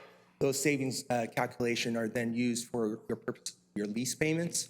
And so I provided oversight of that, basically looked over their shoulder, looked at their assumptions, and also validated their numbers. So I independently calculated and was able to foot to their estimations. I've worked in municipal finance and energy for about 30 years. One of my jobs was a risk manager at Sempra Energy, where I would look at projects from the purpose of an energy company, so basically from ENGIE's side. And I've probably done about 25 of these transactions within the last few years, probably turned down 75. And those 75, and I'll get into why we said those were not good projects. This is one of the good projects, so I want to talk about that. But I also want to talk about some of the assumptions we utilize in our projections, because those are important. Obviously, there's a policy decision on going green, but you want to know what the cost of that is or the savings is, and you want to understand the assumptions you took for those savings, because it's not a straight line calculation that you would expect. What we're doing is we're looking at your energy demand for each one of the sites, then building your what we call the 8,760-hour curve, and then looking at your SDG&E rates. From that, we look at the benefit of the project. When we do a whole bunch of really complex calculations, we'll figure out what your savings is in year one, right? So we know what today's rates are. We know what your energy consumption is. Then what we have to do is forecast that for another 20 years or 25 years. And that's where the art happens, right? So what assumptions are you utilizing in that forecasting? The city is utilizing a very conservative and reasonable assumption of 4% for energy increases for SDG&E, meaning if SDG increases rates by more than 4%, then this project economics are even actually better off, right?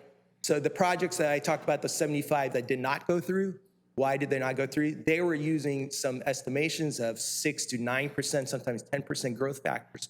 And that's the only way that project penciled out, right? So when you have a compounding 10%, that becomes really big on the back end.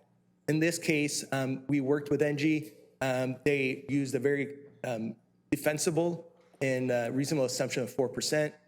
Most likely SDG&E rates are probably going to be higher than 4%. So the savings from this project will be better off for you. One thing that I do want to bring out is that it's inherent risk here is changes to the SDG&E solar tariff, right? So as you probably know in the newspapers, there's a lot of press about electricity rates in California being 2 to 2.5 times higher than the national rate. And the reason for that is some of it has to do with the solar tariffs, right? The other individuals who are not solar are basically subsidizing solar projects. And they do it in different formats. So if there was some regulatory change, let's say year 5 or 6 or something from now on that no one anticipates, and they change those solar tariffs, it could have a material impact in this calculations. What it would do, it would mean that theoretically, if you didn't use the solar, if you didn't do the projects, then you would have been better off just buying power from SDG&E at the grid. So that's an assumption we have to embed in here. The way we kind of feel better about those kind of assumptions is we use a conservative assumption for growth factor, right? But I just want to point out, nobody can forecast what happens in year 5 or 6 or 7. We just know what's going on today, and we have to use assumptions for the future.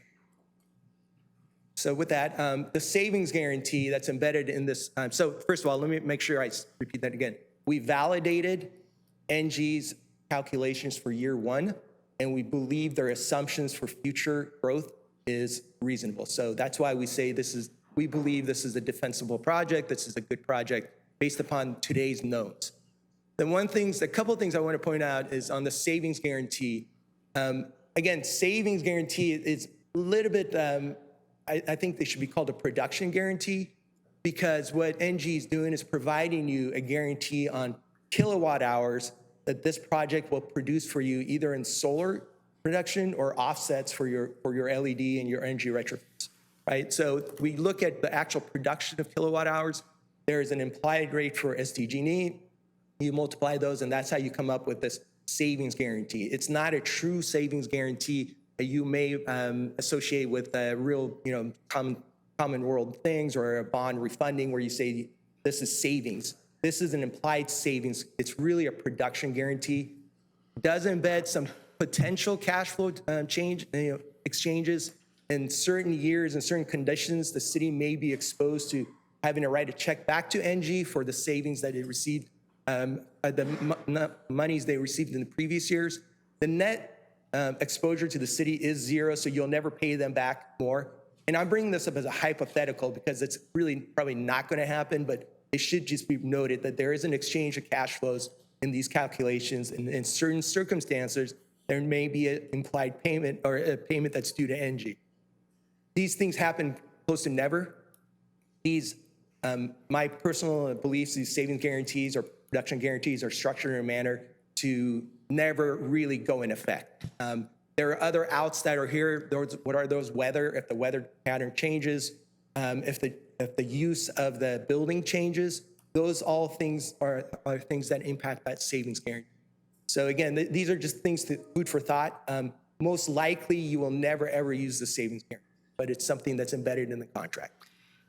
Can I ask you, and you analyze this also as the City of Oceanside is entering the JPA, the Community Energy Alliance, JPA, which will include SDG&E's costs for transmission, right? We looked, and the folks at NG are here, so we looked at these sites, their historical usage, and their current rates under SDG&E's meters, basically, under SDG&E. We made some assumptions, so you assume that's today's your cost for electricity, and we grow that at 4% moving forward based upon these assumptions. Now, that's an important thing that we talked about. If your future electricity rates under a do-nothing scenario are below our projections, theoretically, you would have been better off doing nothing and buying your power off that other hypothetical scenario. So that's what I talk about. We don't know what happens in the future to where you get your power from and what those SDG&E rates are.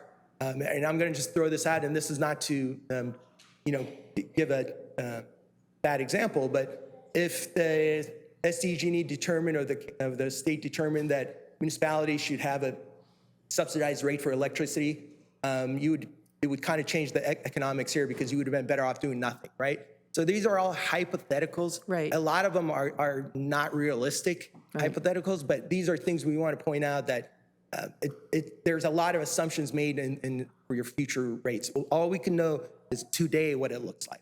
Right. And also the value of the clean energy. Absolutely, and that's why I was talking about the policy issues. There's a value of clean energy. This project has a lot of other benefits to it that are not part of my review. Mine is more mathematical and just looking at the same. Thank you. Absolutely. The second item I want to talk about is the measurement and verification. So there is a cost for this. That cost is going to come out of your savings, right? So I believe it's $60,000 in year one. So what does that mean? That means NG is going to verify the production of the kilowatt hours of their system, both in solar and the offsets. They're going to maintain the system for you.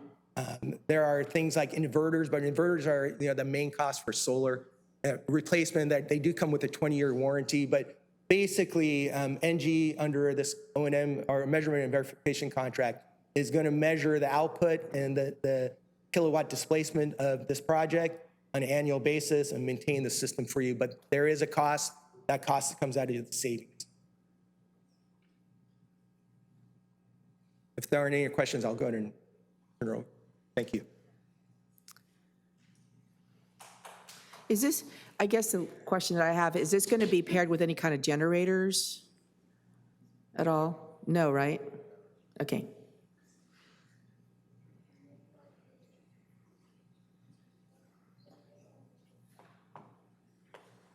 All right, so with that, in conclusion, staff recommends that the City Council adopt both findings and energy conservation resolution and the lease purchase agreement resolution and authorize the city manager to execute the energy services contract with NG Services US Inc.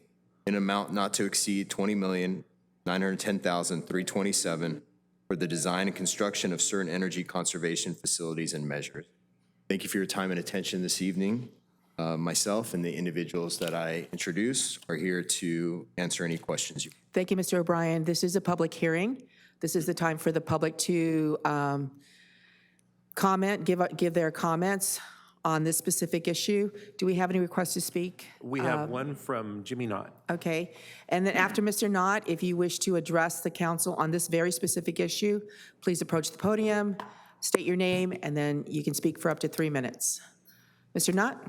Mayor, council members, Jimmy Knott, 127 Sherry Lane. First off, I would like to ask that the public have a representative on their board for oversight and reporting back to council, and if anything of interest that to the community would be brought up into any action or plans that the company would have with the city or might be of concern to the city that would be available. Second thing is that with the energy market, there's a lot of things that are in development that we have to start considering. One thing is heating carbon blocks for energy release at night. That was not brought up today. That's being actually implemented into a number of different areas that can be considered, as well as ocean wave, thermal, and tidal energy that we have abundantly right off the coast. There's friction energy that is in consideration for our roadways, which is we have abundant roadways here in the city of Oceanside, which is now being considered in some studies using our roadways to actually generate energy. Then there's street level, basically wraparound poles for any of the standards into the city that we have control of, that we could easily start tapping into and making available to the public for free parking and plugging in for our vehicles. That could be considered.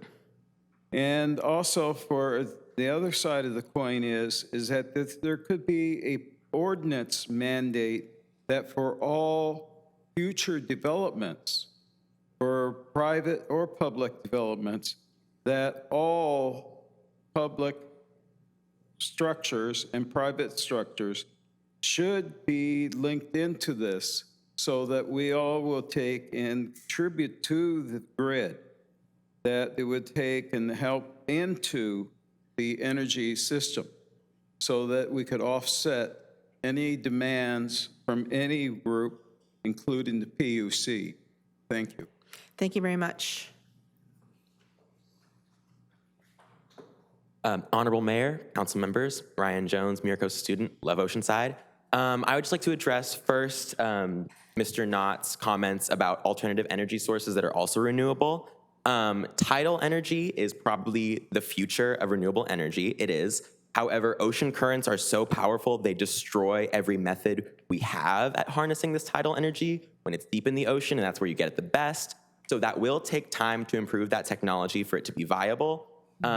Alternatively, friction and wind turbines near roads, those are not nearly efficient enough to operate, so they would not be very useful at all. Over the course of the past 20 to 30 years, solar panel technology has become so efficient and so cheap that it really is the most viable option, and that is why I believe that this NG project actually is a good and viable option. I didn't hear anything I truly disagreed with in that project. Especially with the lithium-ion banks, if that is something we can, it seemed that this mission, whatever, this one region where it was best prescribed for these lithium-ion battery banks is the only area. I would appreciate it if we could do some further research into what other regions would be available for these lithium-ion banks so we can further increase our green energy infrastructure. But generally, this makes me hopeful for the future of Oceanside's green energy projects. And if we could get this done and have it show that green energy can save us $26 million, then hopefully we can inspire other cities to approve similar projects. Thank you. Thank you very much. To the council, Councilmember Robinson. Thank you. I think the city chillers are working just fine. I don't know. Could be mistaken.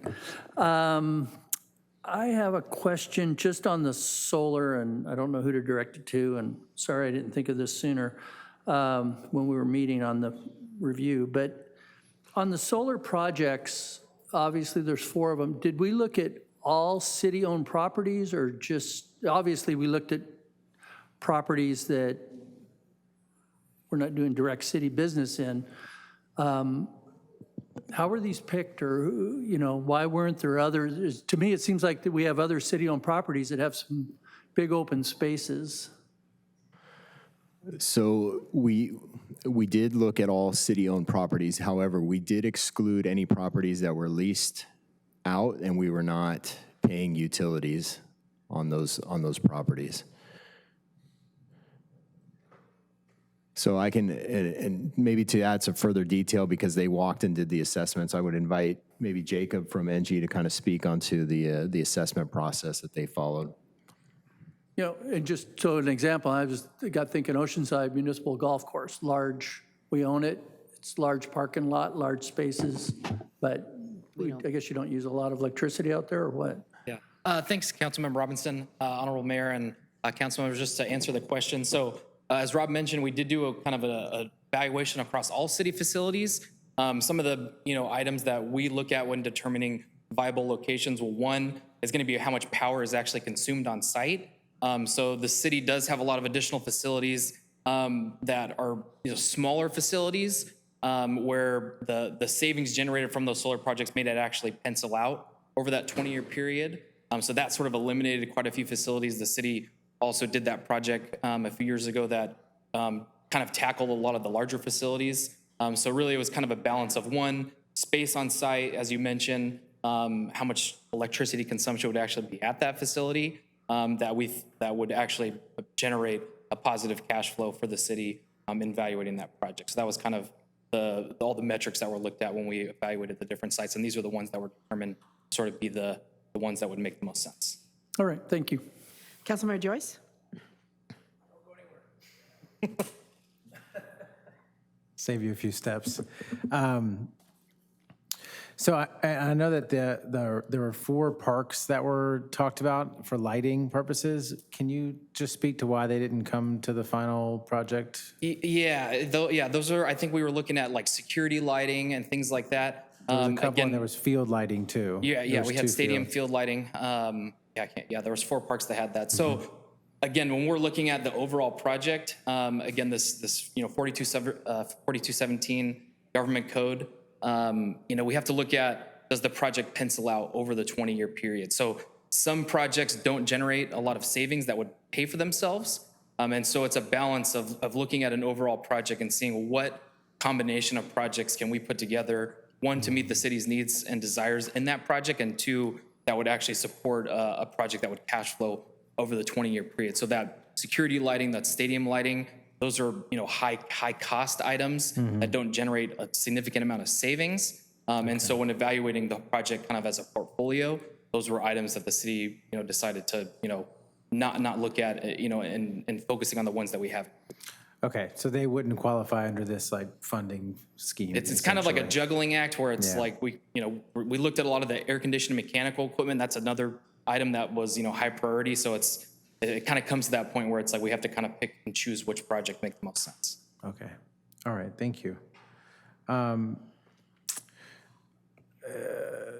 Could someone from NG, and maybe it's you, speak to the priority about hiring local? I know this is a big investment from the city, and so making sure that those funds go into our own community is a really big deal. So can you talk about how that plan or how that looks? Right. I don't know, Suzanne, if you want to come up, or I can go.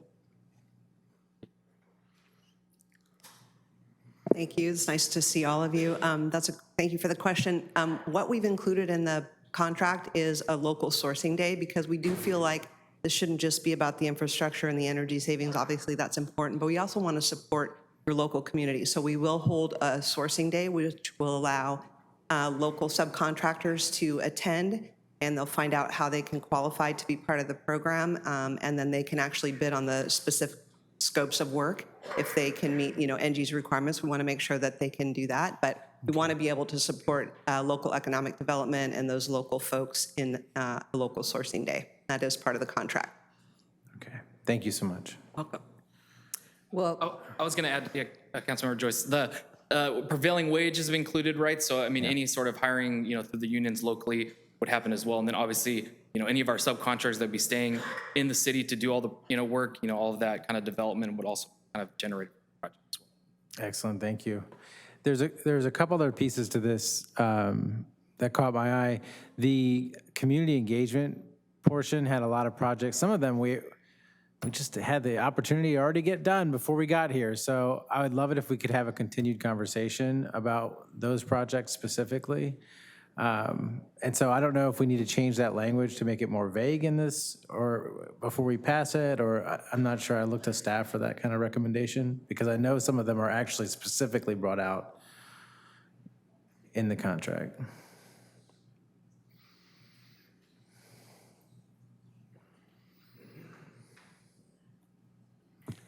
Honorable Mayor and council members, yes, to your point, there are some projects that were identified that we have had the opportunity to tackle, which is a good thing. I think we could probably handle this a couple of ways, either to add some language in the agreement that makes it a little bit more left up to this kind of a collaborative discretion process to work with NG, and in my conversations with them, they're certainly open to essentially, different projects that we identified. As Rob mentioned, we did go through the process of identifying those with the staff that's out in the neighborhoods. So we can do that, or we can just, based on the direction that you give tonight, and if we can get a commitment from NG to just go ahead and collaborate, and certainly we can include any of you that are interested in doing that to help identify some projects and kind of nail them down. Okay, just one that I noticed is the Landis mural has already been completed, which is awesome. There's another neighborhood mural that would be great for Crown Heights. They have this beautiful wall that's connected actually to the school site, and I would love for that mural to go up on that site. I've already contacted the school district, and they'd be willing to work with us too on what goes up there. So if we can flip that out, then I don't have any more questions. I'm excited.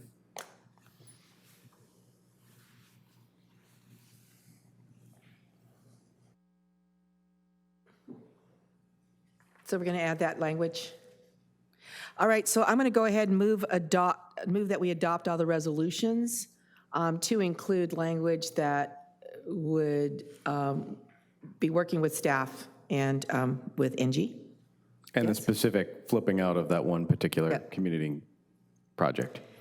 And I have to say, I'm extremely, extremely excited about this project. I've been waiting for 15 years or so because I knew it had to pencil out every time I asked about, hey, can we go solar?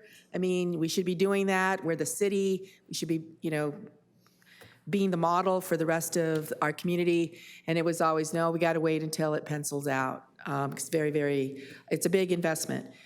It is wonderful that it is finally penciled out. It's a great investment for our community. It will do so many great things for our community, cleaner air, the whole thing. So very, very excited. And was there a second? I'll second. Okay, there's a motion and a second. Let's vote.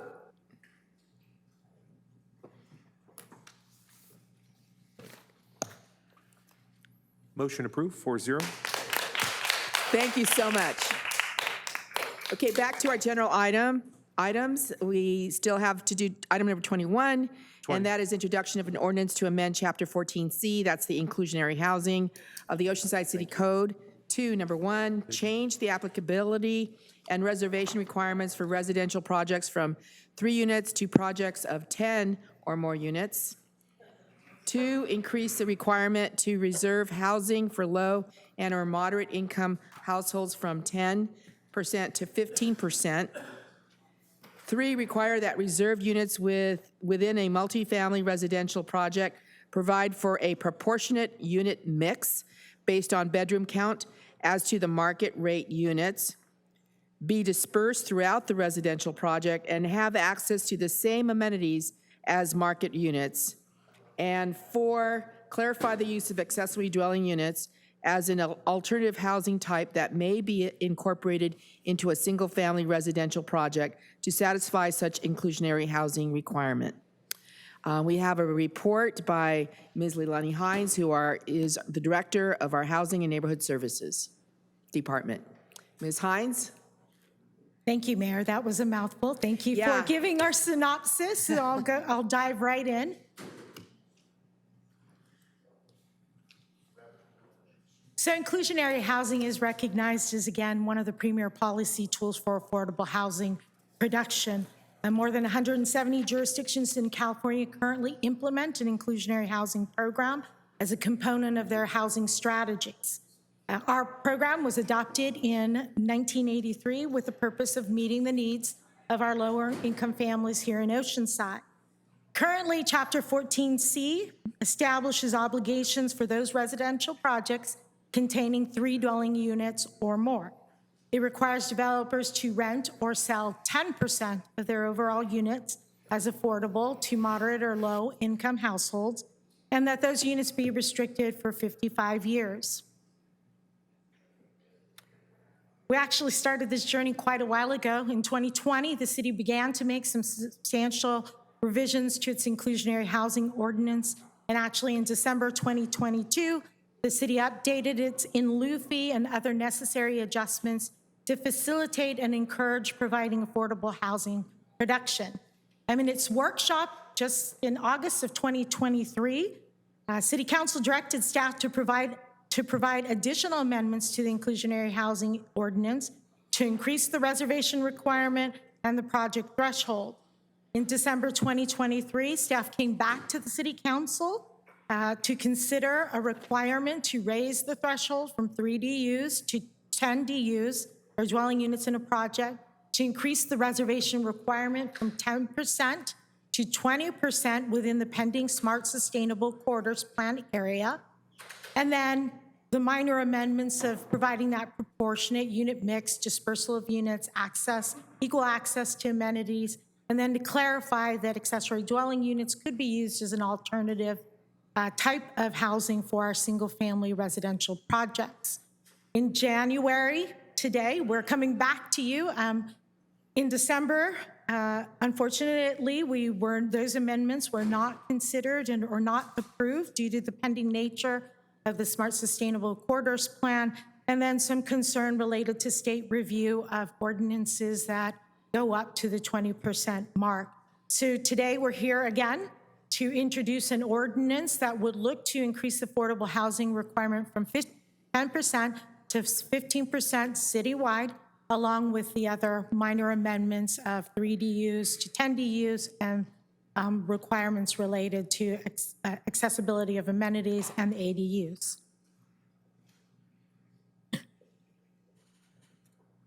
So changing the applicability requirements from projects of 3 DUs to 10 DUs, that was recommended as it relates to the financial impact that can be seen to smaller residential projects. Increasing it to 15%, I think we've heard a lot of public and Housing Commission requests to raise that percentage because of the need for affordable housing in the community and to meet our RHNA numbers. The 15% is consistent with many of our North County neighbors from Carlsbad, Encinitas, Del Mar, Solana Beach, and San Marcos. And then understanding that 15% is quite a jump from 10 to 15%, particularly in high construction cost markets. State density bonus law incentives, the waivers that come along with that could be considered offsets to some of those higher costs for production. And then the 2 minor amendments of really trying to affirmatively further housing, fair housing, providing equal access, and then clarifying the use of ADUs. It's really just a section change from one section to another. Again, that's related to fiscal impacts that could be seen with single-family residential projects where they're producing units like for like. So with that, staff is recommending that the City Council introduce the ordinance before you tonight with the changes that have been recommended that I've just gone over. Staff is available for any questions or comments. That concludes our presentation this evening. Thank you, Ms. Hines. And we have 7 speakers. That's correct. Let's get started on that. Our first speaker is Chris Kate to be followed by Richard Newton, to be followed by Max Disposti. Good evening, Madam Mayor, members of the council. My name is Chris Cade. I'm here on behalf of the Building Industry Association of San Diego County. I'm here again tonight to express our opposition to the proposal before you. We did send a letter outlining various concerns, and I'll just make a couple of points tonight. The first is that our concerns remain that your decision is based off a study using construction cost estimates that are now nearly 3 years old. The DRA study completed in 2022 found that increasing the inclusionary requirement to 15% would reduce land values by 1/3 to 1/2. And in one instance, the increase makes the development of apartments with structured parking infeasible. Again, these are conclusions based off estimates dating back to 2021, not actual data. The world has dramatically changed since then. Second, I'd like to support a point that was raised at the last hearing. Councilmember Robinson correctly pointed out that it's important for the city to understand and monitor the impacts of various policy decisions. If there is no market rate development in the city, there is no affordable housing in the city. Therefore, while our hope is that you oppose this proposal, our request would be that should the council approve staff's recommendation, it also include a provision that the council be required to revisit this ordinance in 1 year's time. This will allow you to monitor this policy and really see the impact on development within the city. Thank you very much. Thank you. Mr. Newton, followed by Disposti. Max Disposti.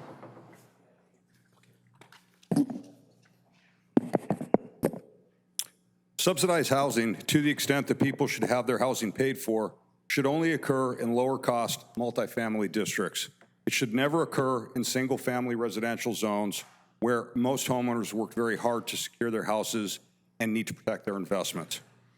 Subsidized housing also forces its victims, i.e. taxpayers and others, third parties, to pay for the housing of strangers. It also distorts the housing market, again, unfairly punishing third parties. There is a commercial that I've seen recently advocating for rent control in California. It states that, quote, California rents are too damn high. Where will I live? End quote. That statement gives its own answer. Move out of California. There it is. Other states are far more affordable. After all, they don't have ocean views. Fair is fair. I know people who are proudly self-sufficient who would never ask for handouts who've moved to other states because of affordability. It is not the role of Oceanside to provide or arrange housing for people that can simply move to a more affordable area. We are a free society, and we all have the right to move. Such common sense perspective and respect for taxpayers is a Republican hallmark.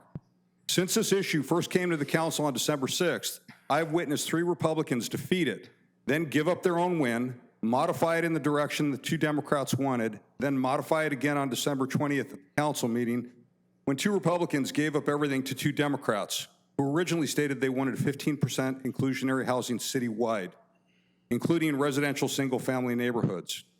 And the Republicans gave it to them, which is what we see here tonight on this issue.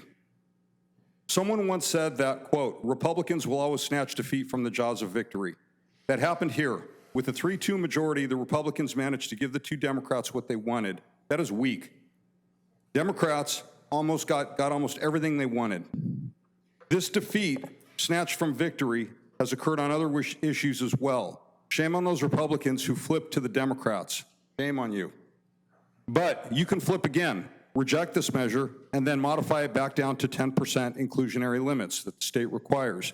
You do not need to negotiate with the Democrats on this. Use your majority the way the Democrats would if they wielded a 3-2 majority.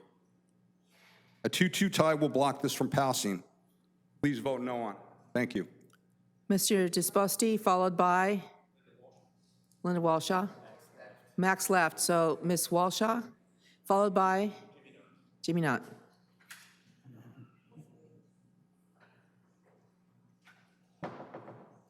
Good evening, Mayor and Council. Linda Walshaw, CEO of Mobile Home Advisory Committee. We are assisting seniors and mobile home residents throughout the County of San Diego and just completed a report that took 8 months to do with San Diego Seniors Community Foundation and UCSD researchers. That report shows, among other things, that per SANDAG and the census research, we're expecting a huge population increase in Oceanside and in North County over the next 5 years that will be 97% seniors. So with the inclusionary housing thing,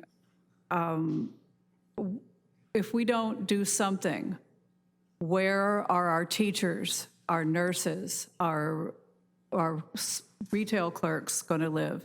Where are our mechanics going to live? Not to mention all of the veterans that we have in our mobile home communities. They own their homes and they pay property taxes on those homes since 1980. So we're going to displace those people because a landowner can raise rents underneath them and force them out. This needs to change. And my question about the accessory dwelling units is, I asked Barbara Hamilton earlier about the difference between affordable housing and inclusionary housing, because most ADUs in Oceanside that I'm aware of are renting at market rate, and they're renting either to a tenant for profit or possibly a family member. And I'm not sure how those could be affordable and counted with the state as affordable units unless there's some kind of means testing or financial requirements to make that so. So I hope that you'll look into those issues, because we are about to experience a huge crisis. Right now, the largest percentage of newly homeless persons in the county are seniors and veterans. And part of the problem with the veterans is that the VA has different requirements for the VASH vouchers than the city does. So a lot of them never get referred over for those vouchers. But there's still not nearly enough housing, and there's no plan to relocate people even if one park closes. So we need a plan. Please help us with a plan. Thank you. Thank you, Mr. Knott. Followed by Amber Kay? Amber Kay? Amber Kate. Mayor, council members, Jimmy Knott, 127 Cherry Lane. As a person who has been a lifetime advocate for our aged and for those who are low income, I ask one simple question. Affordable. What is it? To whom? Are we an oligarchy where, very simply, we're ruled by the rich? Or are we truly a democratic republic, taking and ruled by the rule of the people? Are we? Do we have a constitution? Or are we ruled by just money? Those are some simple questions that can be answered. Our law says very simply that if you want a guideline, the guideline is very simple. If you have to take more than 30% of your income to pay rent or for any housing support, you need affordable help. That's federal law and recommendation. It's already on the books. You don't have to take and argue about it. Another side of the coin is environmental justice, which is on the books in a number of areas. Why aren't we applying it? Why don't we have policies and ordinances in the city to enforce it? Because we choose not to. We don't want to take and recognize it, because then we would take and be responsible to it to get something done. We, as a people, need to stand up and do what is right, not just sit back and be complacent. We need the regulations, policies, the ordinances, and we need to look at what is affordable and to whom. The roadmaps are there. Please follow them. Thank you very much. Amber Kay, followed by Sunny Soto Briscoe? Honorable Mayor, council members, I'm Sunny Soto Briscoe. I know Amber had stepped out earlier. I didn't prepare anything for this, but I mean, it's a no-brainer for me. I heard earlier in the presentation that in 1993 is when we adopted the 10% affordable housing. That's 30 plus years now, and I think an increase of 5% is the very least we can do in Oceanside.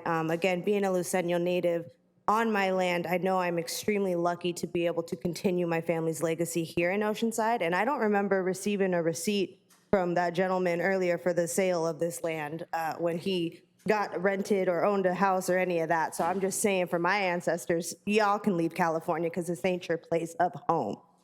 Aside from that, I deal with my elders. My family was kicked out of the house we built, not able to pay our property tax after, some elders passed away. Now I'm also dealing with another elder of mine, 86-year-old native aunt, who is getting kicked out of her place, and finding affordable units on a fixed income of Social Security checks is nearly impossible here in the city.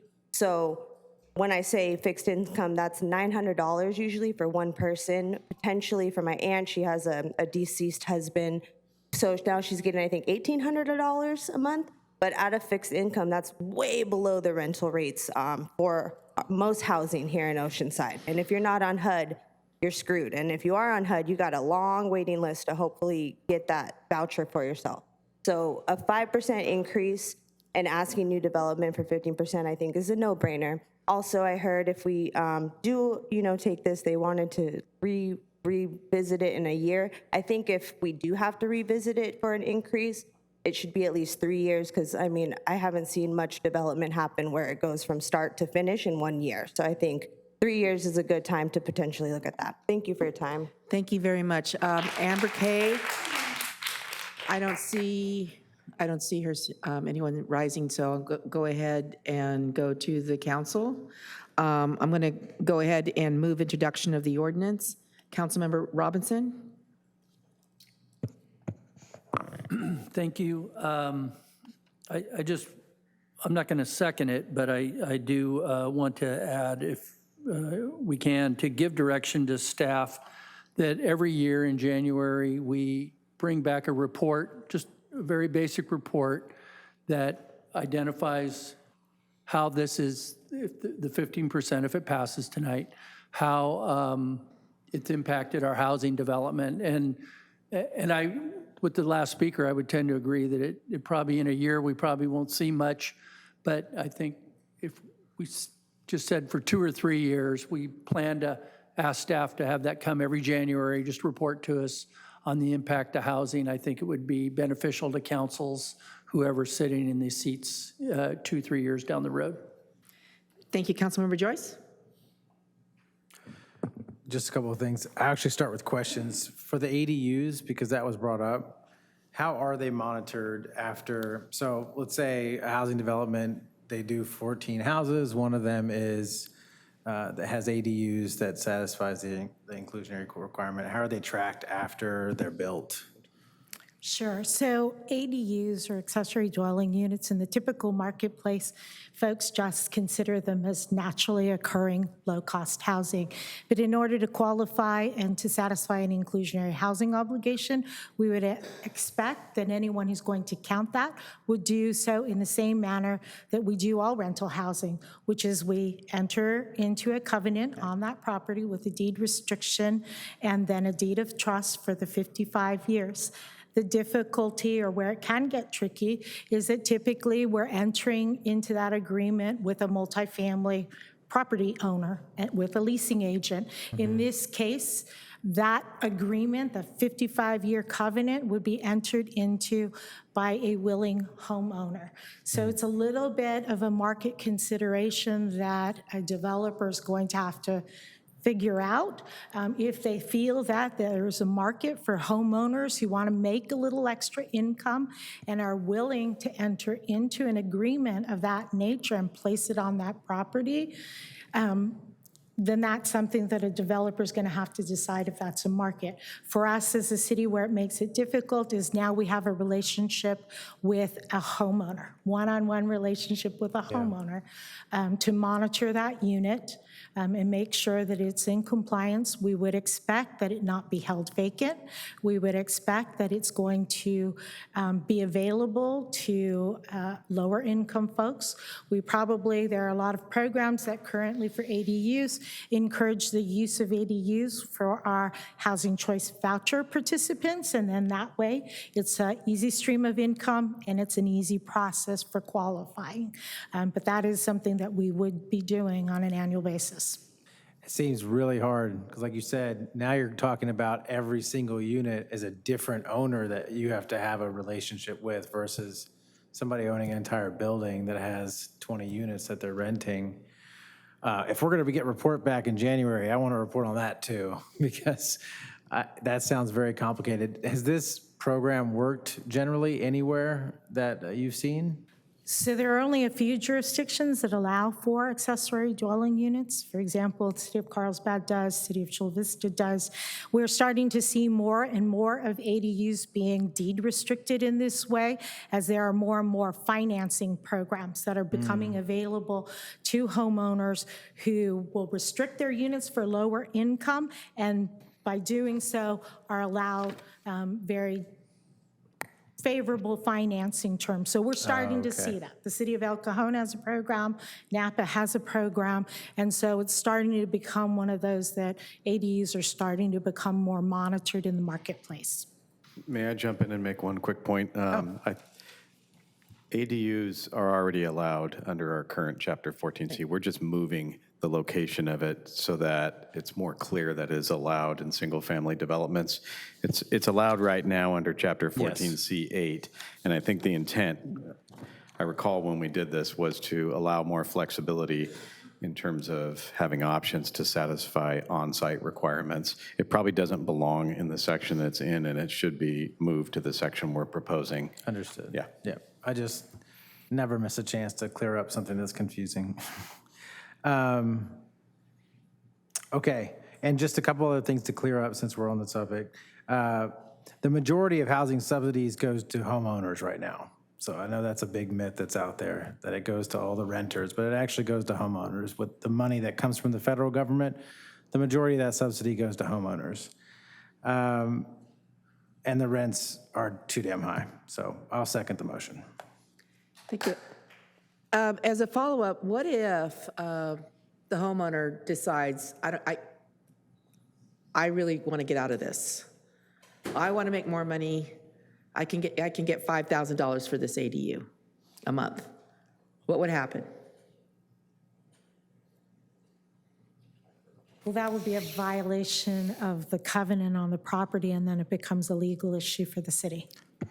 I think we'd have to consider an amendment to the regulatory agreement potentially to replace the unit, but we wouldn't be obligated to, and we ultimately could sue to enforce the covenant.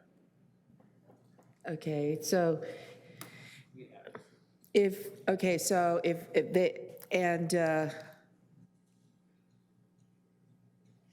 so how long would this, is there something that we could do to like maybe streamline the process for those kind of situations where someone decides, I'm not going to do this, I'm the homeowner, I don't like this, I changed my mind, I'm going to start renting to whoever I want at whatever. I'm not aware of any ADUs that we've approved through a regulatory agreement to date.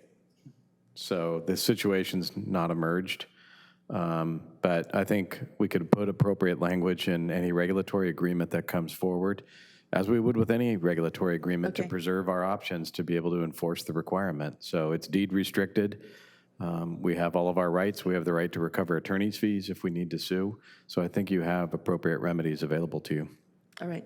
Thank you very much. Deputy Mayor Keim?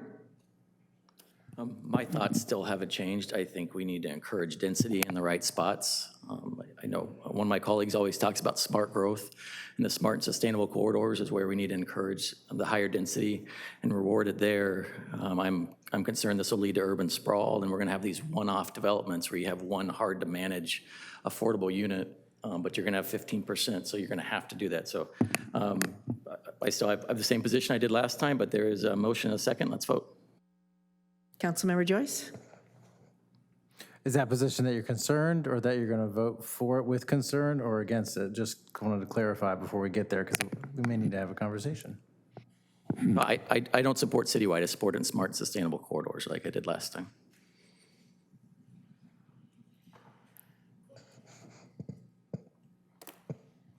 Councilmember Joyce, did you want to?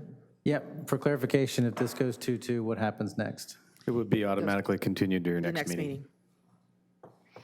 This is- Councilmember Robbins, I'm sorry. Oh, go ahead, Councilmember Robbins. I'll come back after you. No, keep going. I just want to make sure that the staff correction for the report. Yeah, no, that's included. We don't have to worry about that? No. Well, we have to adopt it first. Well, okay. There's a motion. Mayor, did the motion include having us come back every January with Yeah. the report? Or can we do a pass-through? Is that good enough? All right. Yes, it includes it. Was that acceptable to the second? I think you made the second, Councilmember Joyce. Yes. Okay. You also wanted to hear about the ADUs, so yes. All right, there's a motion and a second. Please title the ordinance. Mr. Mullen? This is an introduction of an ordinance of the City Council of the City of Oceanside amending Chapter 14C of the Oceanside City Code to establish revised inclusionary housing regulations. Thank you. Please vote.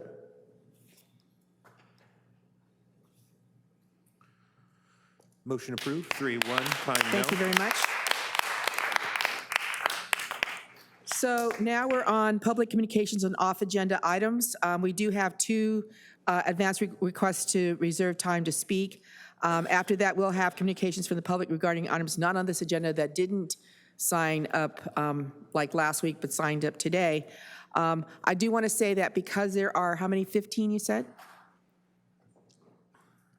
We are currently at 16 speakers. Okay, because we have 16 speakers signed up for item number 25, I'm going to ask that you reduce your comments to 2 minutes each, 2 minutes each, all right? So except for the advance requests to reserve time to speak, these are the 5 minute each. So we first start off with Ken Layton. If you attend a Housing Commission meeting or its subcommittee on mobile homes, you see a commissioner with purple hair. And no lie, it used to be green. As a meeting guest, I panic. Am I looking at Commissioner Clowney or am I having a flashback? Turns out the woman actually wants the bozo image. What a great look for Oceanside. We know the mayor who appoints commissioners is sensitive to minorities, but I never knew Oceanside had an Oompa Loompa contingent.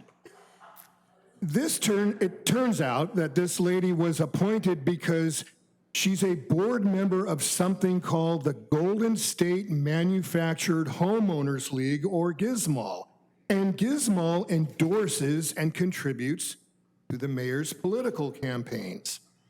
First of all, since when is it okay for a political PAC officer to be appointed to city commissions? What's really wrong here is that GSMAL is a joke, a do-nothing club that collects $25 dues from mobile homeowners and then does nothing, even as local seniors are literally getting kicked out into the street due to predatory park owners. And yet GSMAL does nothing. In the Lamplighter Park, an elderly woman is right now getting evicted over fake charges, and she does not have the money to fight back. In Mission View, a senior wants to sell her home to go into an assisted living place, but the park owner gave her a 35-page list demanding things like install a new air conditioning unit and put in a new fence and other illegal demands, or the park owner won't approve the sale. Well, guess what? The sale got canceled. Another local park took over guest and handicap parking, making it paid rental parking. Now, visiting caregivers like nurses have nowhere to park.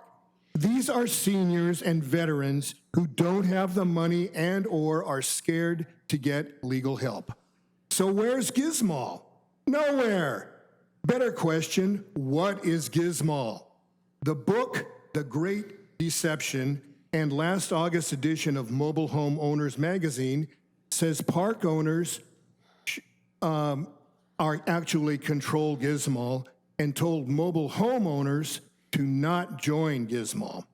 The Homeowners Association of Rancho La Paz Park in Anaheim, owned by the same guy who owns Rancho San Luis Rey here in Oceanside, warned other residents to avoid Gizmal, and Republican State Senator Ling Ling Chang said Gizmal lobbies against mobile home park residents. Meanwhile, our tie-dyed commissioner, who is on the board of Gizmal, recently said in state filings Gizmal is headquartered in Garden Grove. But Gizmal left that city over 8 years ago. The Gizmal office manager in La Mirada yesterday was asked by me, how many paying members are there in Gizmal? She didn't know. How many chapters are there? She didn't know. Does Gizmal have a lobbyist? I don't know, she said.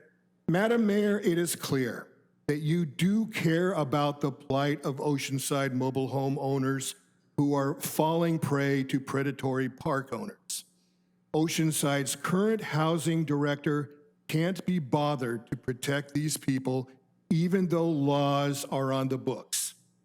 Your leadership is needed here, but for the love of God, please do your own research and don't rely on a nothing group because the phrase mobile home is in its name. And now let's do the Oompa Loompa dance. Oompa Loompa Dippity Dee. I contribute to you, now you appoint me. Thank you. Next is Anna Maria Hallman Franek.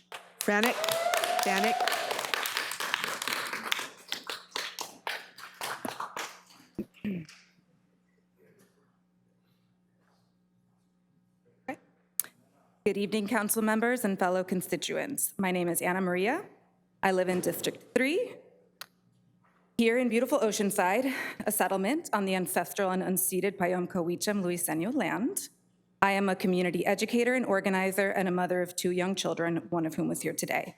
I appreciate the opportunity to address the council today on an off-agenda item. My hope is that the council will take action on this item due to its emergency nature. I stand before you today to implore the council to take action on 2 demands. First, to call for an immediate and permanent ceasefire in Gaza, Palestine. This is the safest and most humane option to prevent the killing of thousands more innocent Palestinians and ensures the release of all the hostages.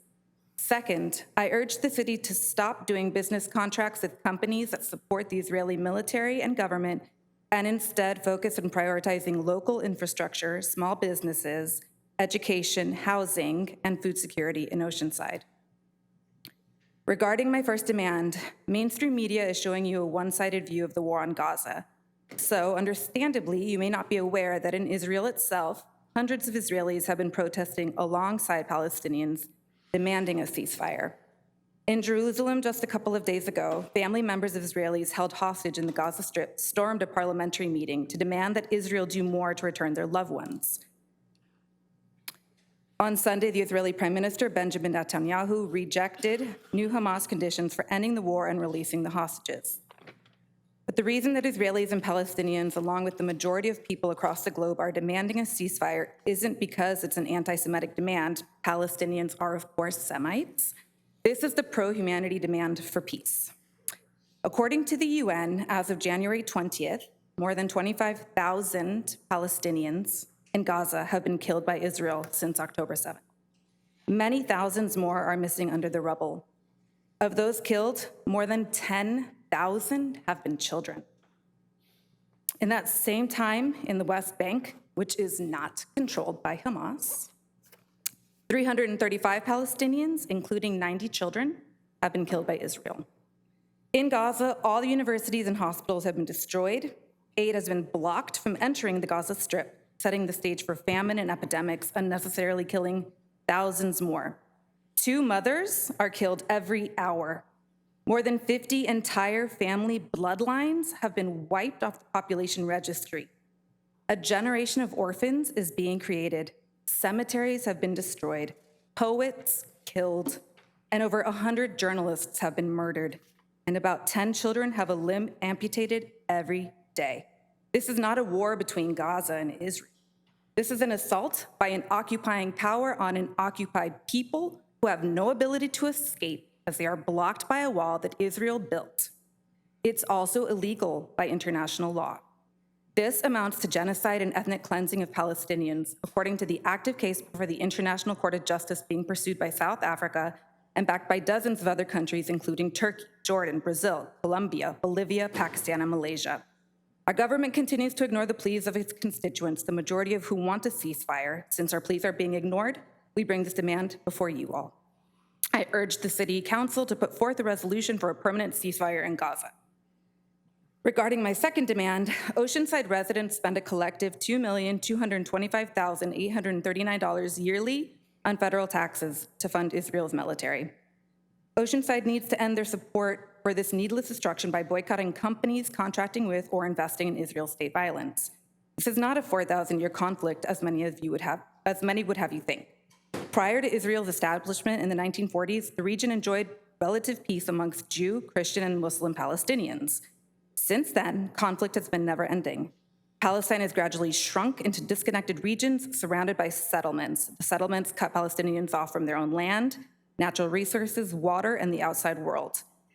Israel uses settlements to promote violence and terrorism against Palestinians. Just last week, Tawfiq Ijak, a 17-year-old US citizen that had recently moved to the West Bank, was shot in the head and killed by an Israeli settler. The International Committee and applicable tribunals have all affirmed that Israeli-occupied territories are illegal and violate the Fourth Geneva Convention. I demand that the City of Oceanside stop enabling the growth of these illegal settlements. Oceanside needs to be on the right side of history by adopting a responsible investment and procurement policy to divest from companies like Chevron, Airbnb, Caterpillar, and Hewlett-Packard, and to stop contracting with them due to their operating in illegal Israeli settlements. Thank you very much. By divesting from companies that are complicit in human rights violations, Thank you very and much. instead investing in the local community. Thank you. Free Palestine. Thank you. All right. All right, let's get started with a 16. Let's get started with a 16. On item number 25? Yes. All right, we have the following speakers. Our first speaker is Tom DeMoy, followed by Banna, to be followed by Eric Munoz, to be followed by John Dowell. Thank you, and 2 minutes each. 2 minutes each. Tom Tom DeMoy? DeMoy. Sir Tom DeMoy. Okay, next, Banna. Followed by Eric Munoz. And we have 2 podiums, so as you see your name coming up, please make your way to the next available podium. Thank you. Banna? Hello, Mayor, City Council. My name is Banna. I'm a resident of Oceanside, and I am Palestinian American. I'm here to urge you to agendize a ceasefire resolution. Every year, $3.8 billion of U.S. taxpayer money goes towards funding the apartheid state of Israel. The same state, within a span of 3.5 months, has murdered over 25,000 Palestinians. Half of those are children. The same state which continues to suffocate my family along with 3 million Palestinians in the West Bank with an illegal military occupation. Our tax dollars are funding these atrocities. It appears your moral and ethical compasses have been thrown out the window because we can't even get a simple response from you guys about this. So now we're here. This is a call to end the slaughter and to allow the much-needed humanitarian aid to enter before an entire population is completely erased. And to those that think this is controversial, where is your humanity? If the 10,000 murdered children isn't enough for you to take action, then let's discuss numbers. Every year, over $2 million of Oceanside taxpayer money goes towards funding Israel. Everyone's federal income taxes. And what exactly are they doing with that money? Indiscriminately bombing without any real military strategy, destroying, displacing, and exterminating. It is our obligation as a city to know where our tax dollars are being spent. Imagine if the over $2 million of our city money went towards housing, homelessness, paying our teachers livable wages, or restoring our eroding beaches instead of dropping bombs on kids. While Israelis get universal health care with our tax dollars, Americans drown in medical debt, and our own veterans struggle to get uninterrupted treatments, in turn waiting several months to get a simple authorization. The indiscriminate bombing, sniping of civilians, starvation, lack of clean water. My friend lost 14 members of her family, Christians, sheltering in a church that Israel bombed. This is unacceptable. No one is safe if we don't call for a ceasefire. Not us, not the hostages, not Americans, not our troops abroad. They have a target on their back. Thank you very much. Eric Munoz, followed by John Dowell. Mr. Dowell, make your way to the podium, please. Mr. Munoz? Good evening, council members. Mayor Sanchez, good to see you. Deputy Mayor Ryan Kane, good to see you. I'm here tonight in my role as a former vice president and current board director on the board of directors for the California Surf Museum. I know it's a different topic, but we wanted to come here tonight because your last council meeting on consent calendar, you approved our lease extension. Yes. We're very grateful for that. We appreciate it very much. And I'm here on behalf of our team and the leadership and the staff and our whole membership to thank you. We're very pleased to call Oceanside our home, right here on Pierview Way, halfway between here and the pier itself. City manager, I know your office helped us, and I think Brian Smithwick was the staff contact, I believe. And so I'm just here basically to say thank you. You know, surfing can change lives, it can change families, it can change communities, it can change countries, it can add positive value and impact to societies, to the environment. And we're very happy to be promoting surf culture here, representing it around the world and with the California Surf Museum. So we look forward to providing value to the Oceanside community. And again, just wanted to thank you in person very, very much. We do appreciate it. And we look forward to long interaction with everybody. Thank you. John Dowell, followed by Tazeen Nizam. Taz? Good evening, Mayor. Good evening, City Council members. It's good to see everyone and the beautiful Oceanside community. I am not a resident of Oceanside, but I'm frequently here. This might be my second home. I'll begin by saying Assalamu alaikum, which means peace be upon you all, peace which is missing in the streets of Gaza. In the last 110 days, 30,000 plus Gazans have been bombed, massacred, alienated, annihilated. Their communities are being washed away. There will be no Gaza left at this rate. The hundreds of bombs that are being dropped every day, in every hour, in the 3 hours that we've been sitting here, many lives have been lost in Gaza, unnecessarily. In the name of fighting terrorism, the state of Gaza is being completely destroyed. Almost all hospitals in Gaza have been destroyed. You heard earlier, universities have been destroyed. Old churches, ancient churches have been destroyed. The oldest church in Gaza was destroyed recently, just last week. And I am here to say that all of this is being funded by our tax dollars. Our tax dollars, which should be going to the well-being of our citizens, to the homelessness, to the schools, are being used to destroy the streets of Gaza, commit genocide on the people of Gaza. So I ask you, 9 cities in the state of California have signed a peace resolution, a ceasefire resolution, and I'm imploring the people of Oceanside and the City Council of Oceanside and the mayor to sign a ceasefire resolution to stop the genocide of the Gazan people. The city of Haven the school district has decided to file a ceasefire resolution. Many cities are joining this humanitarian venture, and I am here to ask the city of Oceanside to join in. The UN and the ICJ have declared this a genocide, and we as a nation, we as a people need to join in to call this a genocide. Thank you. Thank you. Thank you. Macy, followed by Nicole, followed by Ryan Jones.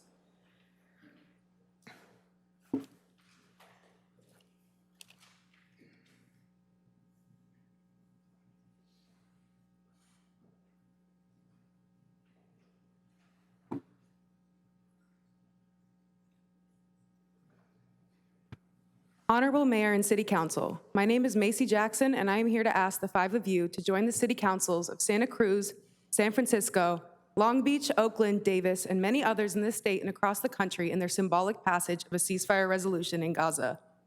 We are asking the Council to call for an end to the aerial bombardment that have taken the lives of over 25,000 innocent Palestinians, the majority of victims being women and children.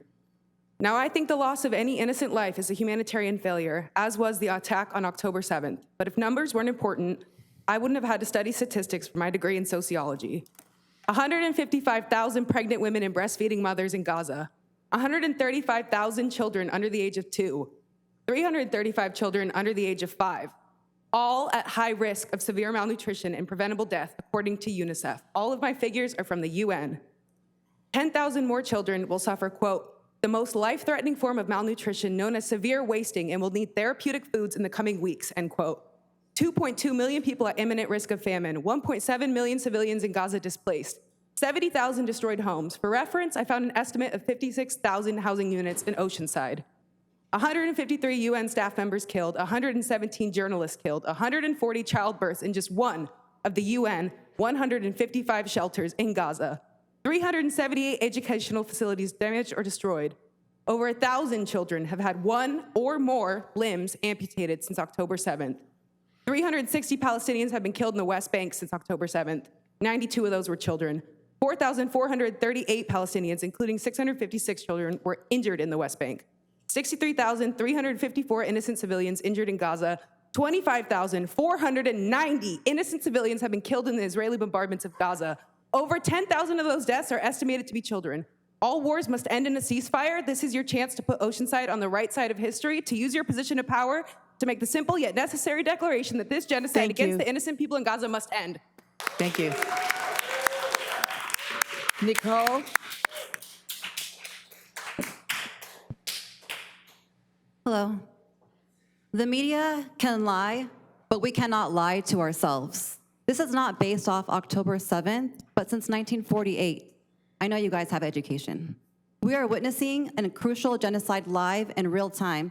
We are witnessing the unapologetic TikTok videos of the oppressors, AKA the most moral army in the world, supposedly, while their fascist Zionist government gaslights us as they completely demolish an entire country, ethnicity, culture, and people. A Palestinian child, no more. There's no such thing. Netanyahu stated that he does not want his hostages. He does not want a two-state solution. He has made it very clear what the purpose of his genocide is, and the best part is that we, the American payers, get to pay for all of it. I understand that our city of Oceanside measly 2.2 million year genocide donation is insignificant and how much money our government has been sending these Zionists for decades, but that's 2.2 million that we need to stay in Oceanside. That's 2.2 million sent yearly to fund illegal war crimes instead of education inside for our own children and cultivating our own children, the ones that you honored here today. They have to pay for their own things. It's expensive. That's 2.2 million that we can use for shelter, for helping our own people. That's 2.2 million that we sent to their army to train our police brutal tactics. My point is that I just asked Oceanside, we're strong. I want us to stand up, represent your people. We don't believe in this. We are for the people, whether it's Oceanside residents, we need to be here for humanity. And I feel like Oceanside has the opportunity to stand up and show our fellow San Diego communities that to be on the right side. This is not right. And I just ask that you guys at least acknowledge that you're seeing the truth. I'm tired of everyone just blank faces and staring like it's not happening, it's happening. And I'm sorry that you guys aren't able to respond or stand up, and I wish that you would. Ryan Jones. Followed by Nadia. Followed by Vanessa Duran.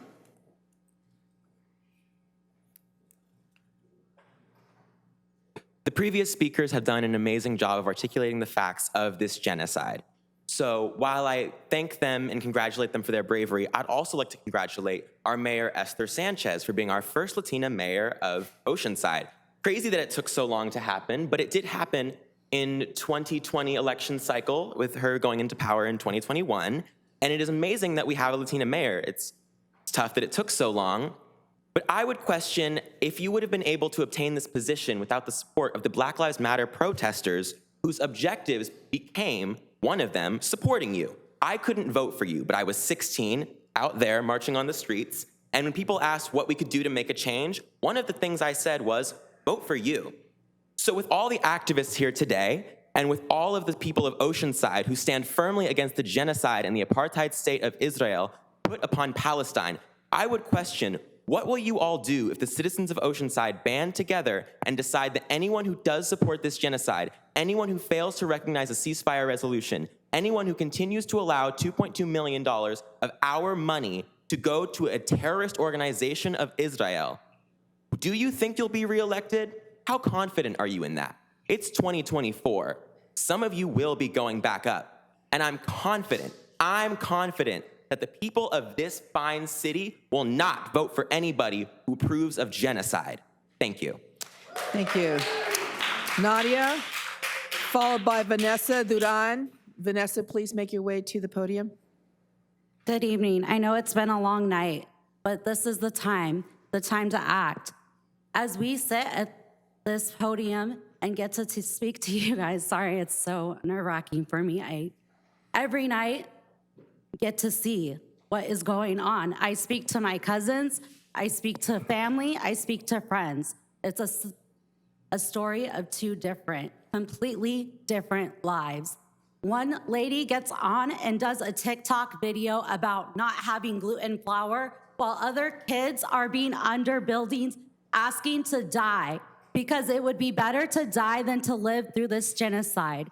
There are Israelis blocking the Rafah border crossing right now, preventing aid from coming, and we sit back and say that that is moral and that is right and that is just. We keep sending money over there thinking it's gonna solve the problem. Tonight, I had a totally different topic in my mind, but then when I came to the city council and heard that we were gonna do things that would basically annihilate the Fourth Amendment, we are gonna use AI when we know damn well that AI is not accurate, especially when it comes to minority facial recognition, but we are gonna depend on that.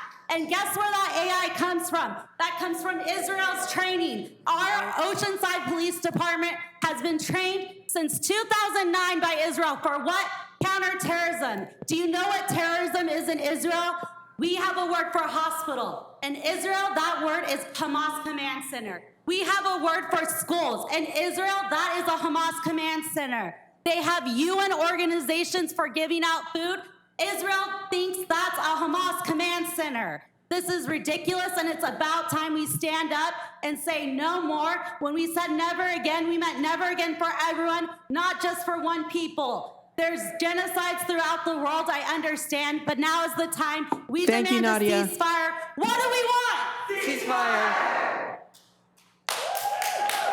Vanessa Duran, followed by Roy Borgazas. Roy, could you please make your way to the podium?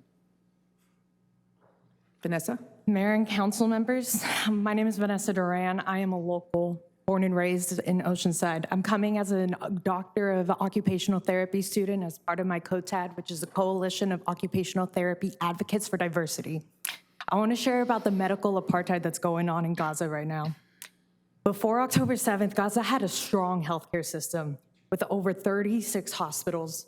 And now, after this genocide, less than 15 are partially operating as we speak. Gathering data in occupied Palestine right now is bringing alarming rates for their healthcare system, in particular their youngest generation. As an occupational therapy student and soon to be practicing within the year, ideally here in North County, I am worried for their children and their accessibility escaping ceasefire. More than 10 children a day are losing limbs, and it's just one limb. It's multiple that they're going through. Without electricity or running water or any medical aid such as anesthesia, these operations are happening. These children are facing a lifelong of disability or they die at risk of infection. Going to data, I want to also consider the healthcare workers that are going out there and also the Palestinian healthcare workers. 374 healthcare workers, that's 5 healthcare workers a day, are murdered by the Israeli occupied forces in Palestine since October 7th, as of January 1st of this year. This isn't a war, this is genocide. I implore you to support the ceasefire resolution and cease the Israeli military support. History right now is repeating itself within this genocide. Where do you stand in this place right now? Are you making the history? Thank you. Roy Borgasas, followed by Pat Hartley. Pat, could you make your way to the podium, please? Hello, everyone. My name is Roy. I'm a constituent of Oceanside. So yeah, I'm here today following up on a couple emails that I sent out requesting the same thing that the people behind me that I've been requesting all night is the passing of a resolution as a city for a ceasefire in occupied Palestine. And I think that it's pretty disappointing, first of all, that I haven't even received a response from either of you. I called Ryan Kimes' assistant, and the woman told me to email, and I expected at least a response. Didn't get anything. And I imagine that a lot of the things that you're hearing tonight, not news to you, or at least I hope it's not. And it's kind of just a rehash of what we all already know. I'm not going to subject you to any more of that. But I do wonder, at what point do you take a stand for something, and especially in the case of genocide, what would compel you to even just respond to one of your constituents asking for maybe any sign of support or, alliance with humanity, I guess. Like, that's essentially what I'm asking. Like, where is the humanity to, like, even respond? So I hope that, you take a long, hard look at yourselves and think about the consequences of maybe this is just an act that is somewhat, as a city, I mean, let's be honest, we have also not heard from Mike Levin, the representative who can literally sign the House resolution. But yeah, I think it's not asking a lot to, say no to genocide. That's all I got. Thank you very much. Pat Hartley, followed by Neil Hancock. Neil, can you make your way to the podium, please? Mr. Hartley? Thank you, Honorable Mayor, and thank you, Honorable City Council members. Thank you, friends and allies. Thank you to our Indigenous allies. We're here to build bridges and find common ground. Before we begin, I'd like to acknowledge that no matter where we are in the United States, we are always occupying stolen lands. I've learned that to name my intentions and to honor the spiritual political ways of the Luiseño, whose homeland we are occupying. I'll start by saying I condemn the violence on civilians on October 7th, and I offer my condolences to the survivors and their families. To provide context, I wore this Irish hat and this South African mask to remind us that Palestinians aren't the first people to experience occupation, dehumanization, apartheid, and genocide, and they're not the first to resist. But unlike South Africa and North Ireland, the occupying government didn't have the financial and military funding of the U.S. for decades and for billions of dollars a year. In the case of South Africa, the international community came together to pressure white Africans and the English to give them equal representation, to give them human rights. Same thing is happening now, but unlike those cases, the USA has defied international community, voting against 150 other countries. Why do they do this? Because when Israel is clearly violating international laws and has for decades, because they think they have no consequences. I came here, I was afraid to speak, but you know what? I was more afraid of walking around myself and knowing I didn't speak the truth.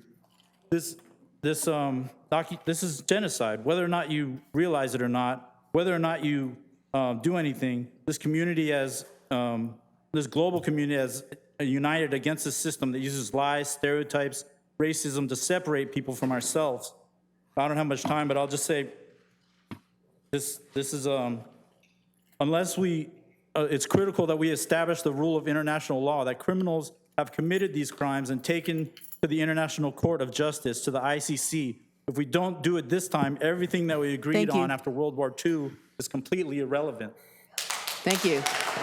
Neil Hancock, followed by Jimmy Knott. Mr. Knott, if you can make your way to the second podium. Mayor, City Council, I step up here to talk something positive about Oceanside. The first thing I want to say is that you guys hit it out of the park when you hired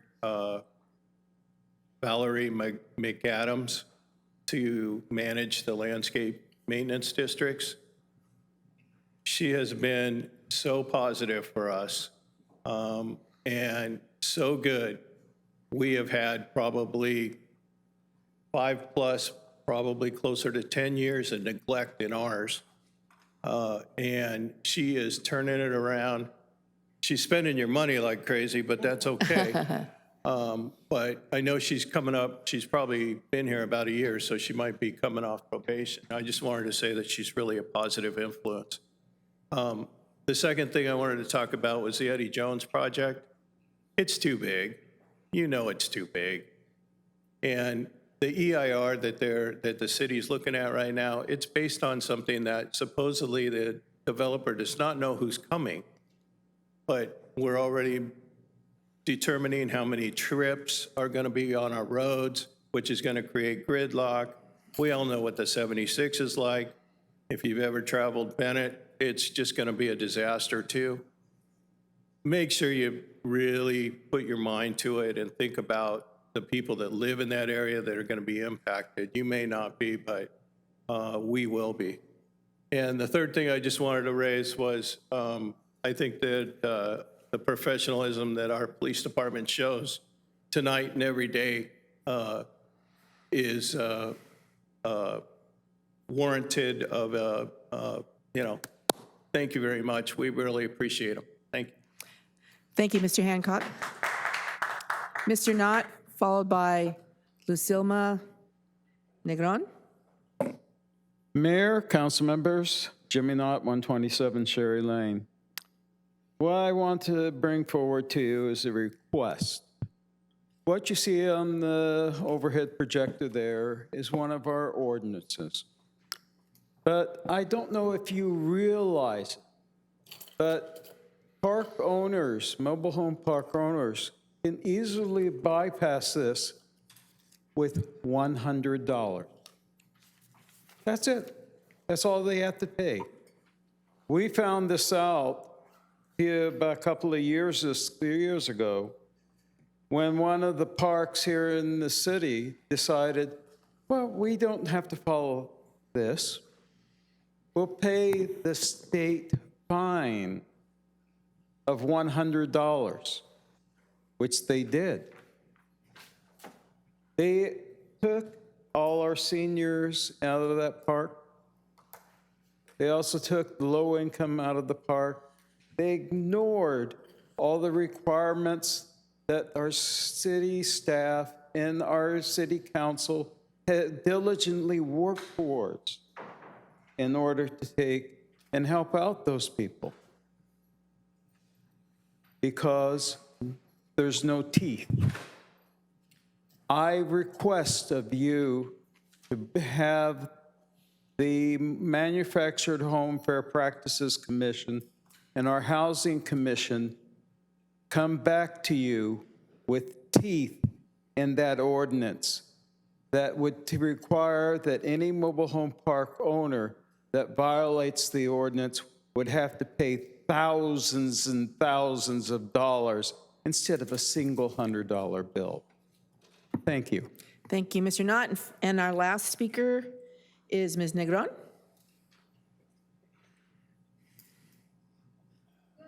City Council, my name is Lucilma Negron, and I have been a resident of Oceanside since 1998. I'm also the president of a nonprofit organization that works with children. And I'm here today as a United States citizen taxpayer to ask you to a simple request that you pass a resolution on ceasefire so that my tax dollars does not go towards paying for bombing and starving kids in Gaza. So tonight I ask you that you would allow, with the ceasefire resolution, you will allow the international humanitarian organizations to enter Gaza and save the children of Gaza. Please pass the resolutions, ceasefire in Gaza, and I just want to ask that. So like other cities have done in California, Long Beach, San Francisco, Pomona, and many others, please cease fire now for Palestine. Thank you and good night. Thank you very much. So that's it. Can I just speak? I mean, Sorry. I didn't sign up. I don't know how to No, do. I'm sorry. Thank you very much, though. It'll just take me a second. We give Israel billions of dollars and military equipment, and Israel stabs us in the back. They take that and they sell it to Russia and to India, and that All right. our equipment. Thank you. Our military things. Thank you. We need to cease Ma'am. fire now and stop. Rich country, Thank you. they don't need All it. right. So now we're on general council member items, comments. Do we have any general? Okay, Councilmember Joyce. I just want to thank anyone that came up tonight to speak to peace. I don't think there's a temperature for bringing up a resolution before this council, but injustice anywhere is always a threat to justice everywhere, and peace is always worth fighting for. So, thank you. Councilmember Robinson. Hey, I just wanted to share something. It was when our Pop Warner kids were here, but just so everybody knows, and hopefully they're aware of it, that there was a AB Bill 734 that was going to ban football under the age of 12 in California, and thanks to our work by our Assemblywoman Lori Davies, that got stopped, so they can continue to play football. Thank you. Okay, our next meeting is on Valentine's Day, February 14th, 2024, at 3:30 p.m. Meeting adjourned. Thank you.